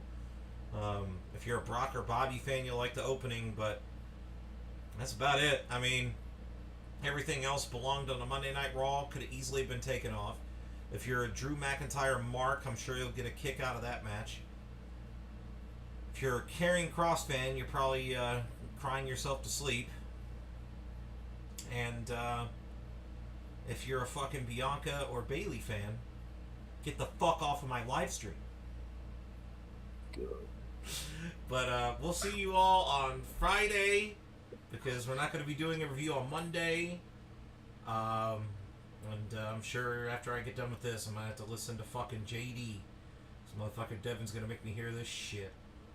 Oh, yeah. I'm going to have to listen to this fucker just suck the cock of that fucking women's match. So I got to get ready for that. But see you all on Friday. I'm going to be playing God of War. Devon's going to be at a Pistons game. Hopefully, you know, he can get some entertainment out of Cade Cunningham. See, because I'm not gonna lie, every time I have a conversation with somebody over at the stadium about that shit they're always talking about, Cade Cunningham, you know, he might be able to take us all the way. Honestly, I don't think so. But you know, I'll go and see for myself. They're going against OKC, so should be a Detroit blowout. At least I hope so. I'd hope so. I don't know too much about OKC's roster, but but they got like Josh Giddey, fucking Shea Gilgeous-Alexander, and Poku Chevsky. So, and I'm pretty sure Shea's injured right now too. So it's literally just Josh Giddey and Poku against Cade Cunningham. So I don't know. We'll see. I'm pretty sure it'll be a close game regardless because they're both. Oh, you'll get to see Pakev's, whatever the fuck his name is. Yeah, Poku. Yeah, you get to see him. You get to see. Dude is a unicorn, man. I just wish he was more consistent. You can fucking boo Trey Man. Oh yeah. Yeah. Wait, shit, he's over there now? Oh He's shit. in Oklahoma City. Yeah. Oh. You can boo that bum. That motherfucker played goddamn 17 minutes the other day against the Nuggets and was only able to put up 4 points. God. Yeah. Yeah. Well, hopefully he has the same performance. We has the same performance on Monday. We'll see. We'll see. But we'll see y'all fucking Friday for the SmackDown review, and then fucking we'll see about a retro review. I ain't making no promises. Probably gonna be redoing how I do those anyway. But it's been another episode of J Rich Talks. I'm gonna fucking go and get relaxed because I know I'm about to have to listen to this fucker JD and smoke a cigarette. I'm tired, and show really fucking exhausts you, man. I gotta tell you. But we'll see y'all on fucking Friday. Peace out. I gotta fucking play this out. Goddamn. Super Show! You're not fresh, motherfucker! This is the same shit! 0 out of 10. Trash! And Team Garbage! This shit is ass!